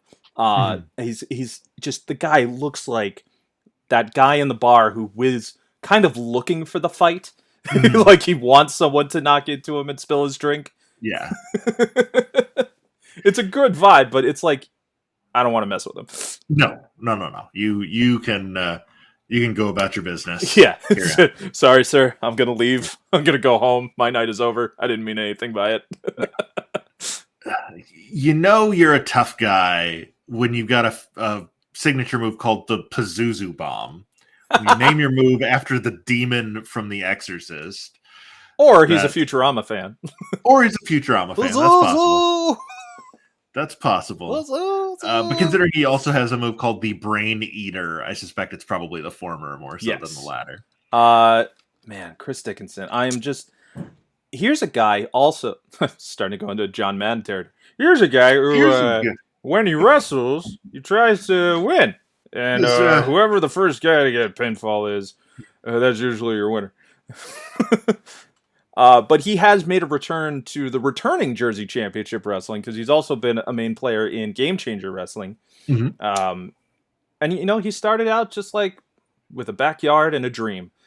And eventually I've seen him now on New Japan Strong. He really was that guy that I was really proud to see get into. I have an affinity for the local Jersey guys who have made, because before any All Elite or before even any when Ring of Honor and New Japan were really at their peak of cross promotion stuff and indie wrestling was hot, New Jersey wrestling had so much talent flow through it and then come out of there to be where they are now. I was very privileged to see those shows, start a lot of people's careers, and get to experience a lot of great matches because of it. I saw the first ever Evolve match in Jersey, and it was Bobby Fish versus Kyle O'Reilly. And it was fantastic. It really set the bar for what Evolve was trying to do. Yeah. It was a rough show to say the least because it was still trying to find its right, but it was good. Burning Hammer always hurts. 1, 2. And he kind of landed on the corner too, so I thought that was going to take it. He's just going to go right to striking. But let's talk about Brandon Verk. Brandon Brandon Kirk. Brandon Kirk. I kind of had a little blah, blah, blah in my mouth just then. Yeah, Brandon Kirk is one of those, the indie death match guys. Not to be confused with English musician Kirk Brandon, which is what Google tried to make me look up. No. I 100% believe that. Thanks, Google. Yeah, you're super helpful wrestler. When I'm trying to do research on these guys sometimes when they have relatively generic names. I know. But yeah, Brandon Kirk worked, another Jersey guy. Another Jersey guy. Yep, from Sayreville. Yep, that's not too far from me, actually. ICW, No Peace Underground, GCW, IWTV. He had a no-ring death match against Pero at a No Peace Underground show. Teamed with G Raver against Gory and Jimmy Lloyd at a GCW show, another death match. And is actually 0-1 against Chris Dickinson in a mixed tag match where Kirk teamed with Casey Kirk against Dickinson and Willow Nightingale, who we saw earlier in the tournament. He reminds me of early Joey Janela. Yes. Yeah, like pre-spring break Joey Janela before he really bad boy. Yeah. Yeah, I could see that. A lot of the there's I believe he was also like in that circle of Jersey wrestling guys who, Janela is part of that as well. Yeah. I've seen him in CZW when he was first starting out. I've seen him in GCW stuff too. But man, these guys are getting close pinfalls on each other. When you're regional, you tend to face each other a lot.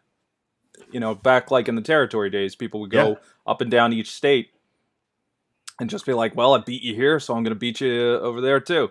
Right. Always a great way to sell a match. I'll beat you in Yonkers. Yeah. And I've seen them, when the two guys can put on a good match together, you kind of want to rebook them in your show. God, Burning Hammer. Why is it the Burning Hammer? It is just absolutely devastating. I believe Kobashi was the... I believe so, yeah. Kenta Kobashi. One of the first people to really just, kill that move. But if I have to reference Jersey again, I will, because Dan Moff has, in my opinion, the best Burning Hammer. Burning Hammer was insane. He looked like he killed guys in the ring with that. You're talking about those early Ring of Honor shows. Mm-hmm. Yeah, Moff just killed people with that. And Kirk's just like, I got one too. Yeah. I'm going to throw you to the floor. Dickinson's like, okay. Oh, they're taking it outside. Kick for you. Little buzzsaw action. Uh-oh. We got a chair. We got plunder. They be clubbering, Tony.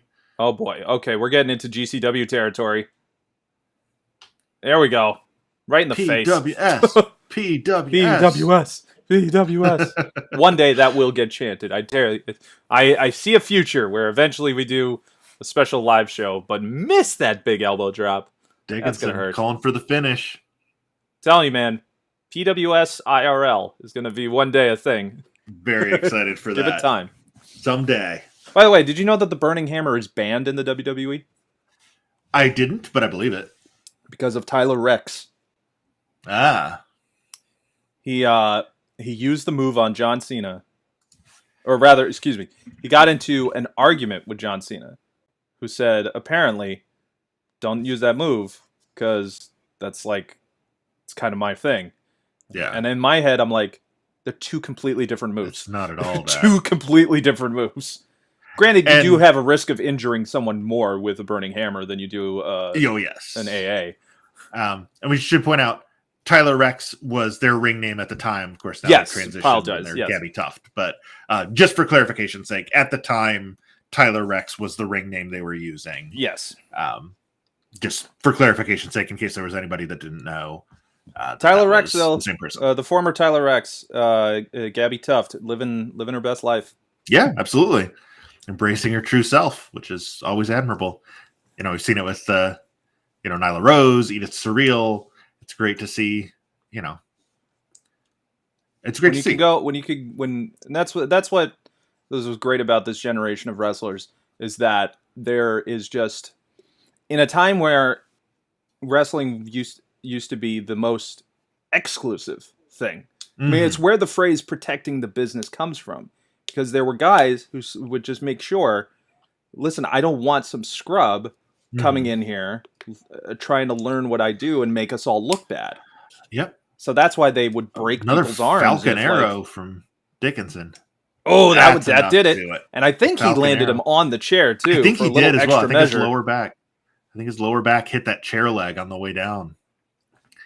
So that's going to set up. I mean, you know, that's the reason that Hulk Hogan his arm was broken the first time he trained. They wanted to see how tough he was, and if he came back, then it's terrible in practice. It should not be done by any means. Yes, bad way to run a business. Bad way to run a business, or a bad way to teach people is by legitimately injuring them. Yeah. But I will tell you, this next match, Montez Ford, lately, I feel they are absolutely investing in him. Should the team ever break up, which, let's face it, it's WWE, it's inevitable. Not to say that both members of that tag team could not be breakout single stars, because both have shown their measure. But I really feel like Montez Ford is going to have a good showcase, if anything, at the Royal Rumble, for sure. Like, they could set him up to be the next kind of Kofi in terms of the Rumble spots that always tend to put some good showcase highlighting on it. But right now, we're going to go to the match, which is Akira Tozawa, a former Cruiserweight champion, and now a ninja, who is hunting for the 24/7 championship. 7-time 24/7 champion during the evaluation period. It's much more than that overall. But he does have the notable moment of he was the one that lost the title to Reggie, who then went on to have a very, very long reign. Let me ask you something about tag team championships at WWE, if we could talk about them again, because I'm just obsessed with it. Would you... Okay, because they are... When they have to go to a different brand and they're still champion, they switch belts, which is so ridiculous. Does that count as a different title reign? Because you're going from one brand to another? Like, is Montez Ford a multiple-time tag team champion because he'll have switched over he's a one-time while Raw still champion holding and them? a one-time SmackDown champion? Yeah. I would suspect, with the way WWE runs, yes, but I am just going to go to WWE.com and see what they say on his profile. Meanwhile, I'm going to talk about Akira Tozawa, because not a lot of people know his early career, but he used to be a bit of a like a heavyweight in a cruiserweight height, and he took the time to just be like, listen, I want to get my stuff together. I feel like I can do a lot more. He got himself in amazing shape, did a 12-year run in Dragon Gate before getting signed. Won the Open the Brave Gate, Open the Twin Gate, Open the Trial Gate, and Open the Owarai Gate in 2011 and 2012. He's been in Chikara, Dragon Gate USA, Rose Wrestling Guerrilla. Had a Cruiserweight Championship run, and was in the Cruiserweight Classic, the one and only, unfortunately, at this time. Was one of the highlighted wrestlers in 205 Live in the beginning of the run. And again, he's now a ninja. So WWE.com lists his career highlights as SmackDown Tag Team Champion, Raw Tag Team Champion, NXT Tag Team Champion. So I think they're treating it as two separate reigns, which is silly. But you want to know who Keith Lee's last match was against? Akira Tozawa. Yeah. Yep. Oh boy. He was a multi-time champion in Dragon Gate. He was a big profile wrestler in Dragon Gate. Yeah. I was so excited when WWE signed him. It was like, oh, I can finally see what all the fuss is about with Akira Tozawa. And then I should have known better. He's a ninja. Uh-huh. Once again showing that WWE does not like international wrestlers. No. And stereotypes abound. Mm-hmm. I mean, we could go a while on There's a whole with, discussion that could be done about I mean, even just the Street Profits. Yeah, but at least they broke out of the mold, and you're just kind of like, it's like what New Day did. Yeah. They became themselves. Street Profits are two guys who just do it well in the ring. And Montez Ford has been showing, first of all, sometimes Montez Ford goes over a little over the top, literally and figuratively, where I feel like, oh, please don't hurt yourself. Please don't hurt yourself. You've got such a bright future, young man. You literally could be such a great marketable star for them. Don't do it. Don't hurt yourself. Like, sometimes I feel like a lot of young guys will push themselves to think, okay, I got to get noticed. And it can go well, or it can go physically bad, or if you're Dolph Ziggler, it just gets pushed aside. I still think Dolph Ziggler is one of the best sellers in the ring. Oh yeah, he makes everybody look amazing. And if they had, I think is part of the problem is that he is better at making others look good than he is at making himself look good, and so he just gets to lose a lot. Did you see the match that the Street Profits had that they did from a concert? No. Okay. I gotta look this up. I just want to make sure that I'm looking up this stuff properly. Okay. First of all, I love their NXT run. Yes. Street Profits had such a great run. Ford and Dawkins. And Dawkins had been in multiple, he had been in different things. Nothing really stuck for him at that point. Yeah, you talk about, Dolph Ziggler kind of being stuck where he's at. Dawkins was the same thing. He'd been in NXT for literal years. Yeah. And had just never really caught on. And then, pairing him with Montez Ford was like, oh, okay, this is what this guy can do. And he's no slouch in the ring himself. I know that when Ford was out for a little bit, Dawkins was running singles matches on SmackDown and Raw, and he was showing, he could go, as Scott Hall would say, you could go. There's two things that I love from shoot interviews is when you inadvertently get them to have like a great soundbite, as we all know with Iron Sheik. Anytime you put a microphone in front of him. And there's one that Kevin Nash has where he's talking about his top 5 moves: big boot, hair flip, squisher. I still to this day don't know what a squisher is, but I think it's that back elbow into the corner that he used to do. But he just says it so nonchalantly, like everybody knows what that is. Yeah, the squisher, my trademark move. But yeah, Montez Ford, man, he is currently. Who is he? He's married to Bianca Belair. Married to Bianca Belair, that's right. Who is the number 1 in the 150. In the women's 150. Also, if you can find a copy of this, and you can buy it digitally also on PWI's website, there's a really nice lengthy tribute to Daphne in that issue that is definitely worth checking out. Multiple sources just talking about their friend, and it's a really nice piece of writing from very PWI. touching. So, and I mean, not to be indelicate, but oh my god, I had such a crush on Daphne in late WCW. She was one of my favorite WCW talents. She was so good. She made David Flair matches watchable. Yeah. Which, I mean, Devin Crowbar Storm helped with that too. Man. But Daphne was she was incredible. She was great in the early TNA days. She came back with Raven and had a great run. Yeah. Yeah, she was nice German suplex. she's Ooh, one of so those that close. should have been a much bigger star than she wound up being. Yeah, 'Cause it's she was, unfortunate what the business can do to people's mental health, and yes. I feel like lately there's been more awareness to it.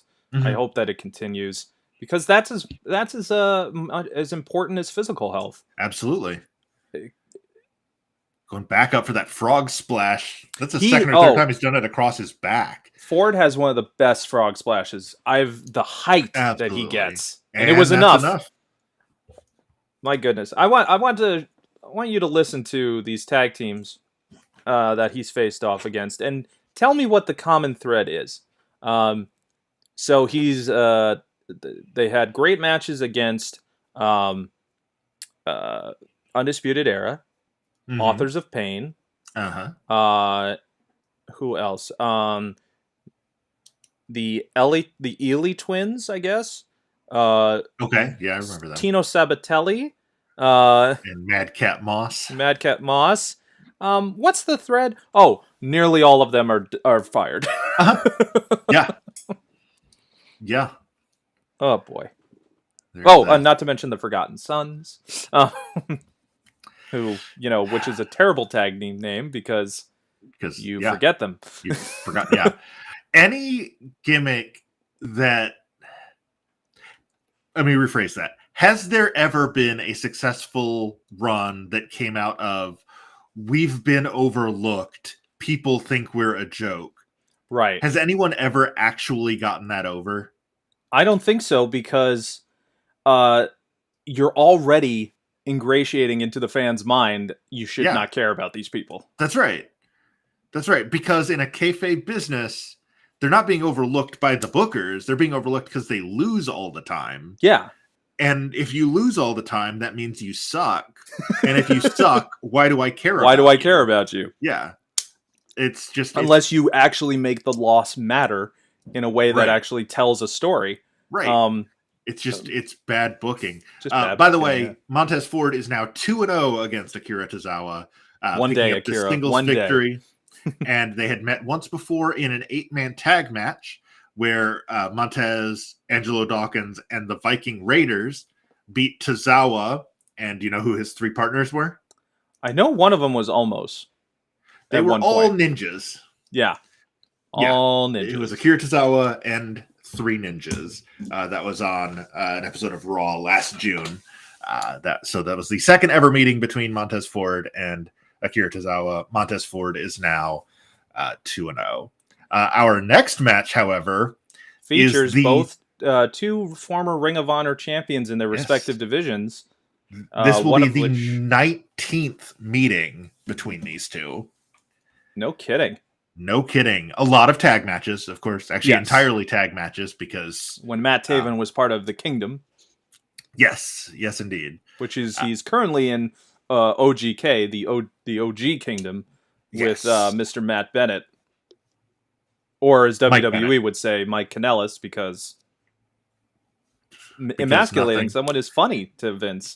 That's right. Nothing more, And I nothing love less Maria manly Kanellis. than taking your wife's last name. I think, yeah, like that's a bad thing. I love Maria Kanellis. I think that it's really cool to see that she uh, decided I want people to take me seriously, Mm-hmm. and took on a great role. It's upsetting to see that the work that she did for the women's division is kind of getting thrown away in Ring of Honor. But Yeah. Matt Taven, I had a slow burn liking to Matt Taven. I wasn't sure about him for a long time. I think He felt a little overbearing in the beginning for me. and overpushed. Yeah. Because Taven won the world title at All In, right? Yeah. The very first no. AEW.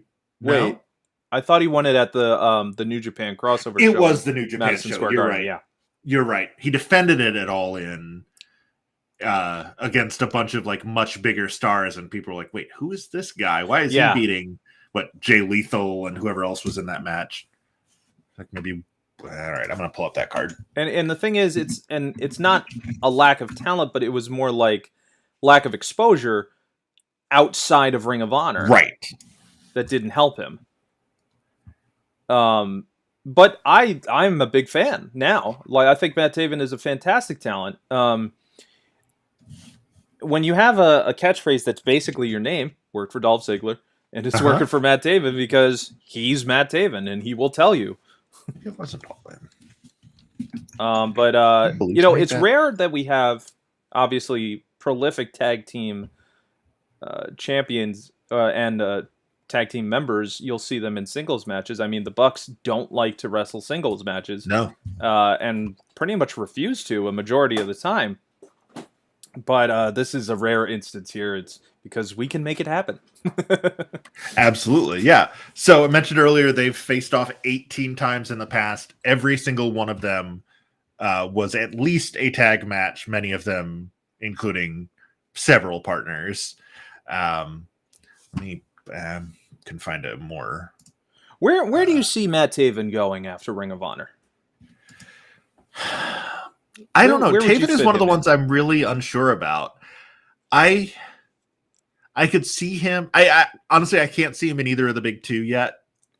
I don't know. Honestly, I feel like he could fit the mold that NXT 2.0 is trying to do. That's true. But Yeah, I like personally, I would rather see him Indicator. I would love to see him in All Elite, but then again, I want to see everybody there, but you can't bloat your roster too much. Right. Love that. Swinging stunner from Taven into a elevated I Boston think crab. yeah. It's called a Boston Crab, and it was invented. But Taven's got a lot of good independent championships under his belt. He was, in fact, at one point IWGP Tag Team Champion with Mike Bennett. Yep. He has been one time the Ring of Honor World Champion. He's been a 6-time Tag Team Champion for 3 times. So divide the 6 by 2, and you get his title reign. Yes. Been a World Tag Team Champion, been a World Television Champion. So he's a Triple Crown champion in Ring of Honor, which is there's only been several. He is the 5th. And he's also the 2nd Grand Slam champion. Yeah. And he's won Match of the Year, he's won Wrestler of the Year for the promotion. And recently he has also done some stuff for CMLL. Yeah. See, that was where I was more thinking, as opposed to going to NXT, I could see him going to Mexico. I could see him doing an international run, especially having history with New Japan and CMLL. Right. Yeah, I honestly I think that's probably where he'll go if he doesn't wind up coming back to Ring of Honor in April. Yeah, he may just if Ring of Honor take a comes quarter back off. in April. Yeah, if Ring of Honor comes back in April. But so I have pulled up all 18 matches that they've faced. None of them involved fewer than the 2 of them, or the 4 of them, including Bennett and. I was gonna say, did Jackson. They beat the Super Click?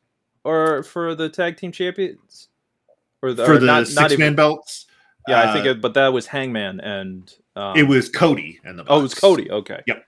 So yeah, just notable matches. The very first match they ever had was at a Ring of Honor TV taping back in 2015. Taven and Bennett beat the Bucks, but Taven and Bennett won a 3-way tag match against Matt and Nick and. Shoot, I'm blanking on before SCU, the Addiction. Yes, is that what Daniels and Kazarian were called? Yeah, in Ring of Honor, they were called that. Went into that match as the champions. Got a roll up. And Bennett won. 2. Ooh, there've been a lot of roll up victories that we've had today. Big thrust kick by Taven. That's the thing. Taven is a big dude. He is. He's deceptively large. He's got like that 6'2". Yeah, he's got like the tall, thin build though. It's like he's got that huge height, but he's not a lot of like mass, but it's really almost all muscle. But and he's still, I mean, he's got 40 pounds on Nick. Part of that is that Nick weighs less than 180, and which is why I don't ever think I've seen someone see this run up maneuver into right the pendulum here. Drop kick. Him and Ray Phoenix are the 2 guys that I have never seen fluidly move as quick as they do in the ring with just hopping out of the ring and just pulling out the moves that you never like know what's going to happen next. Yep. That's why it's so much fun to watch Nick Jackson. Absolutely. Which he could, if anything ever happened to Matt, or if, heaven forbid they ever split up, Nick as a single star, like, he would make it. Absolutely. He's Oh, Jeff Hardy, sharpshooter he's variation. Shawn Michaels. So again, back to their previous run-ins, the Bucks beat Taven and Code Vinny red. Marseglia. 1, 2, no, not even a 2.9. They keep interrupting you with these near falls. I'm trying to give a little background, and they're putting on a good match. Like, guys, slow down. That's just rude. Can you be a little less good in the ring so I can talk about your past? Stop being so awesome. So why must I fail at every attempt at masonry? We are always going to go for try to get a pop out of each other with a Simpsons quote. Might have Taven hit the climax there, but too close to the ropes to get the pin on Nick. Very quickly, 3-way trios match. Taven, TK O'Ryan, and Vinny Marseglia beat Hangman and the Bucks and SCU to retain at ROH Honor United London. But then Cody and the Bucks won those titles from them, and then they won them back at Survival of the Fittest 2018, which was their last match before the Bucks went off to do AEW stuff. So I have an interesting question for you. That's just a handful of the 18 previous matches. Of sorts.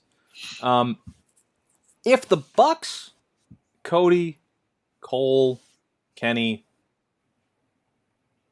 if they had been still signed to Ring of Honor, obviously AEW wouldn't have happened. Right. But would Ring of Honor still have...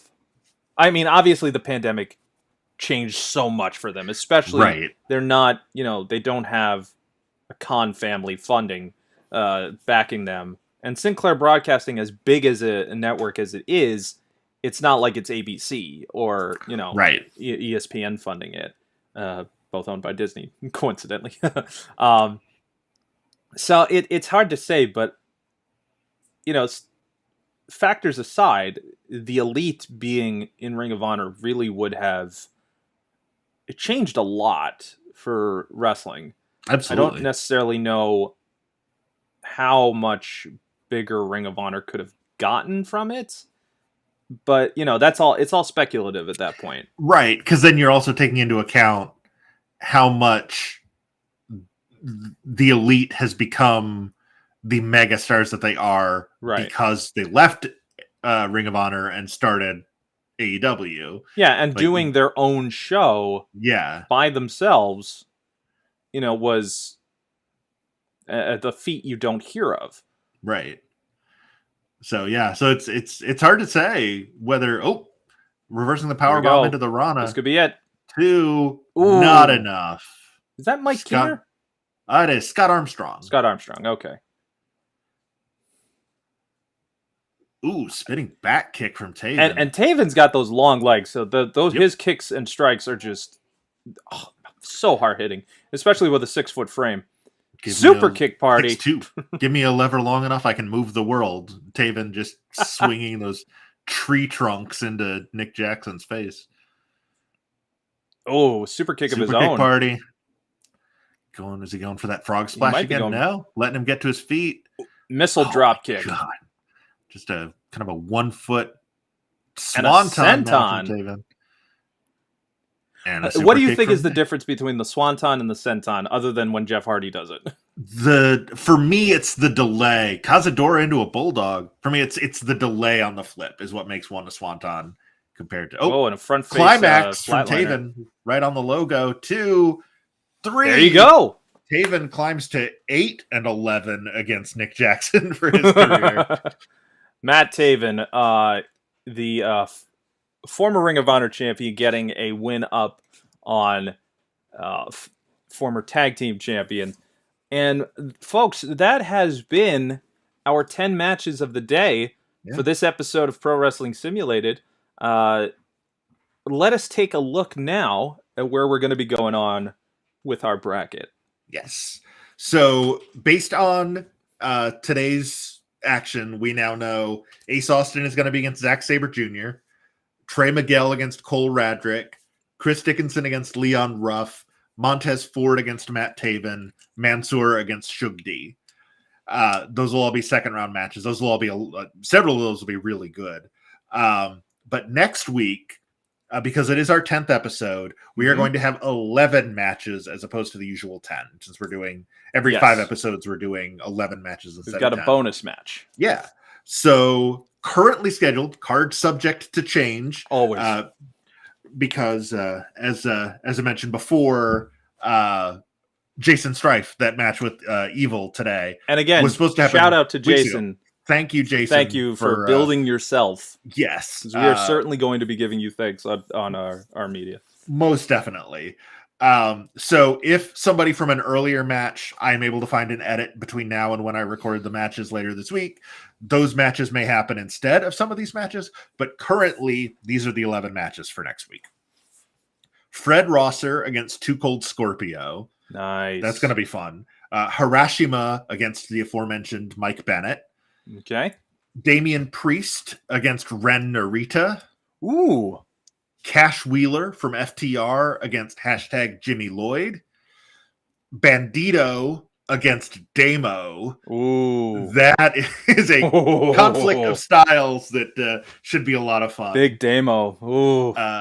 KZ will be against Balian Aki. I'm not sure I'm pronouncing that name right. It'll be a new exposure for a lot of talent for us. The current Gato Move champion is Balian Aki. Kevin Owens against Zicky Dice. That'll be another fun one. Oh, God. What does he say all the time? Not incorrigible. Just... Yes. Hold on. I know exactly what you're talking about. But outlandish. There it is. That's what it is. Outlandish. Outlandish. We will also see Hiroki Goto against Atticus Koger. The aforementioned Sammy Guevara against Johnny Swinger. Spanish God. Stu Grayson representing the Dark Order against Masa Kitamiya. I swapped those consonants. Masa Kitamiya. And Jacob Fatu, who may or may not be a member of Contra Unit anymore. It is former debatable MLW champion. Because there is some trouble in paradise, as it were, for that former. Ever since he lost the championship and then went AWOL, or rather went really tough on them during their equivalent of the War Games match. Yep. Which, by the way, you can catch those on their YouTube channel, and they are worth watching. Yes. Jacob Fatu. Oh God, I love his intensity and his. I mean, he gets the crowd feral. Like he is almost been attacked. Like he is just, and he will fight back. Yeah, I'm really excited for the inevitable showdown between him and Mads Kruger. That match is going to be insane. Absolutely. He will be against Tristan Archer. Very nice. So that is. And of course, with our bracket, if you want to get in on trying to guess the next participant and see what your picks are going to be, you of course can take the challenge, with challenge.com/the500 part 1 or part 2, where you'll see both brackets. Thank you to Pat for setting that up. And of course, if you have any information on where we can get any avatars that we are missing, or you can contact Pat at ProWrestlingSimulated@gmail.com. You can follow us online on all the social media handles at PW Simulated. Give us the hashtag the 500. Give a shout out to all your favorite wrestlers that you've seen. Give them some folk. I mean, Don't Die Miles gave us some love right for the first episode. Very first episode, that upset over Pac. And I love that he said, "This is so cool to see me in a video game." Yeah, I'm like, it is, man. It is. It's very cool. And we love having them on the show. And 100%. We've got. I hope everybody had a nice Thanksgiving too. This is it's the last day of Hanukkah today. Yes, it is. And Wednesday 8th. so, to all of our friends celebrating Hanukkah, we hope that you had a good one. And then New Year's as well. With my resolution personally is to, as it is every year, to watch more wrestling because I just love it. I love It's a it good so much. resolution. It's Do a good, what you and love. it's one I can keep. It's one I know guaranteed. Don't worry about like getting in shape or anything like that. Bah. Just watch That wrestling, ship has folks. sailed. Just watch wrestling. Yeah. Keep yourself healthy enough so you don't feel winded when you go up the stairs. That's like that is a goal when you get past 35. Yeah. Like just have that. Uh-huh. You know, unless it's like your profession to do so, or you want to be a wrestler. So or you want to be a wrestler. Yeah. Get in that good conditioning. But Pat, thank you, of course, and you can tell us about your other stream that you've got still going on. Yeah, so we're taking a little break because my co-host unfortunately got caught by the Omicron. So we did not release a new episode this week. We'll be back as soon as we can. Get well soon, Ricky. But yeah, you never want to get hurt by aliens from Persei 8, right? Just not a place you want to be. What? How did no one catch that before? Like it's just At first thing I thought was, I am Lur. Kings of Consoles is my podcast. Usually every Thursday at noon Central Time, but between me getting Delta back in August and now Ricky having Omicron in December, we've had to take a little bit of time off. It's just a variant palooza. It really is. It really is. It's like the season finale of Loki. But we are doing. I'm happy you guys are healthy though. Yes. Very similar to what we're doing with the 500. We took IGN's list of the 100 best games for the Nintendo Entertainment System, put them in a bracket. Every week we play 2 games. 1 game moves on. We are down to the final 18 games in the tournament. Our third round is almost over. The next episode that releases when we get a chance to record it, River City Ransom, which I have the cart here somewhere. It'll be River City Ransom against Super Mario Brothers 2. And then we'll wrap up the third round with Super Mario Brothers 3 against the most Batman, difficult Super Mario Brothers, in my opinion. 2? No, 3. 3. 3 is impossible. Yeah. 3 is very, very hard. As the closer you get towards the end, it is just ridiculous. That's the game where that was the first game where you, for me, I had to learn like the tricks of like you have to run a certain time it and like timing my jumps and all that stuff. So I love it. We should do a wrestling video game show one day, just an episode about do a special games episode and things like that. Yeah, well, I mean, we're doing the women's episode in a couple of weeks, maybe sometime in early 2022. We can talk about No Mercy and WCW Revenge and even the bad ones assault. Too. We should do the bad ones too. Backstage Assault, Mayhem. Don't get me started. WCW Super Brawl for the Super Nintendo. The one where they were all monster trucks too. Where they just tried to be like Twisted Metal. Oh my god, yeah. But if you have a favorite out there, folks, hit us up at PW Simulated. Thank you for watching once again. I'm going to be at 1 o'clock Eastern Standard Time. I'm going to be live on the Wayfinders Guild doing a live editing stream of the next part of our horror one-shot we did, which I realized was super long and would have been impossible to edit all at once, of The Legend of the Phantom's Mansion, which may or may not have to do with one of my favorite Disney rides of all time. And then December, never heard of it though. December 18th, also, we are going to have the premiere of How the Lich Stole Christmas, which was a fantastic one-shot. And then in late January, we will have our Season 1 premiere. All of our pre-planning and character building is going on. And we actually just got we're going to be partnering with Questborn, a minifig company out of New Jersey. And you can find all their great stuff at Quest, Bourne. Or as we like to say, it's like the Johnny Quest, Jason Bourne hybrid that I never got, but will one day see. So if you want to catch me over there, by all means, I won't be talking as much as I'll just kind of like give a little peek behind the curtain, as it were. And of course, next week we will return with episode 10. Can you believe it? 10 episodes. 10 episodes. What a landmark. And no Most Sean people don't Spears. pass like That's poor planning 5 on my in a part. hobby. Yeah, that's very true.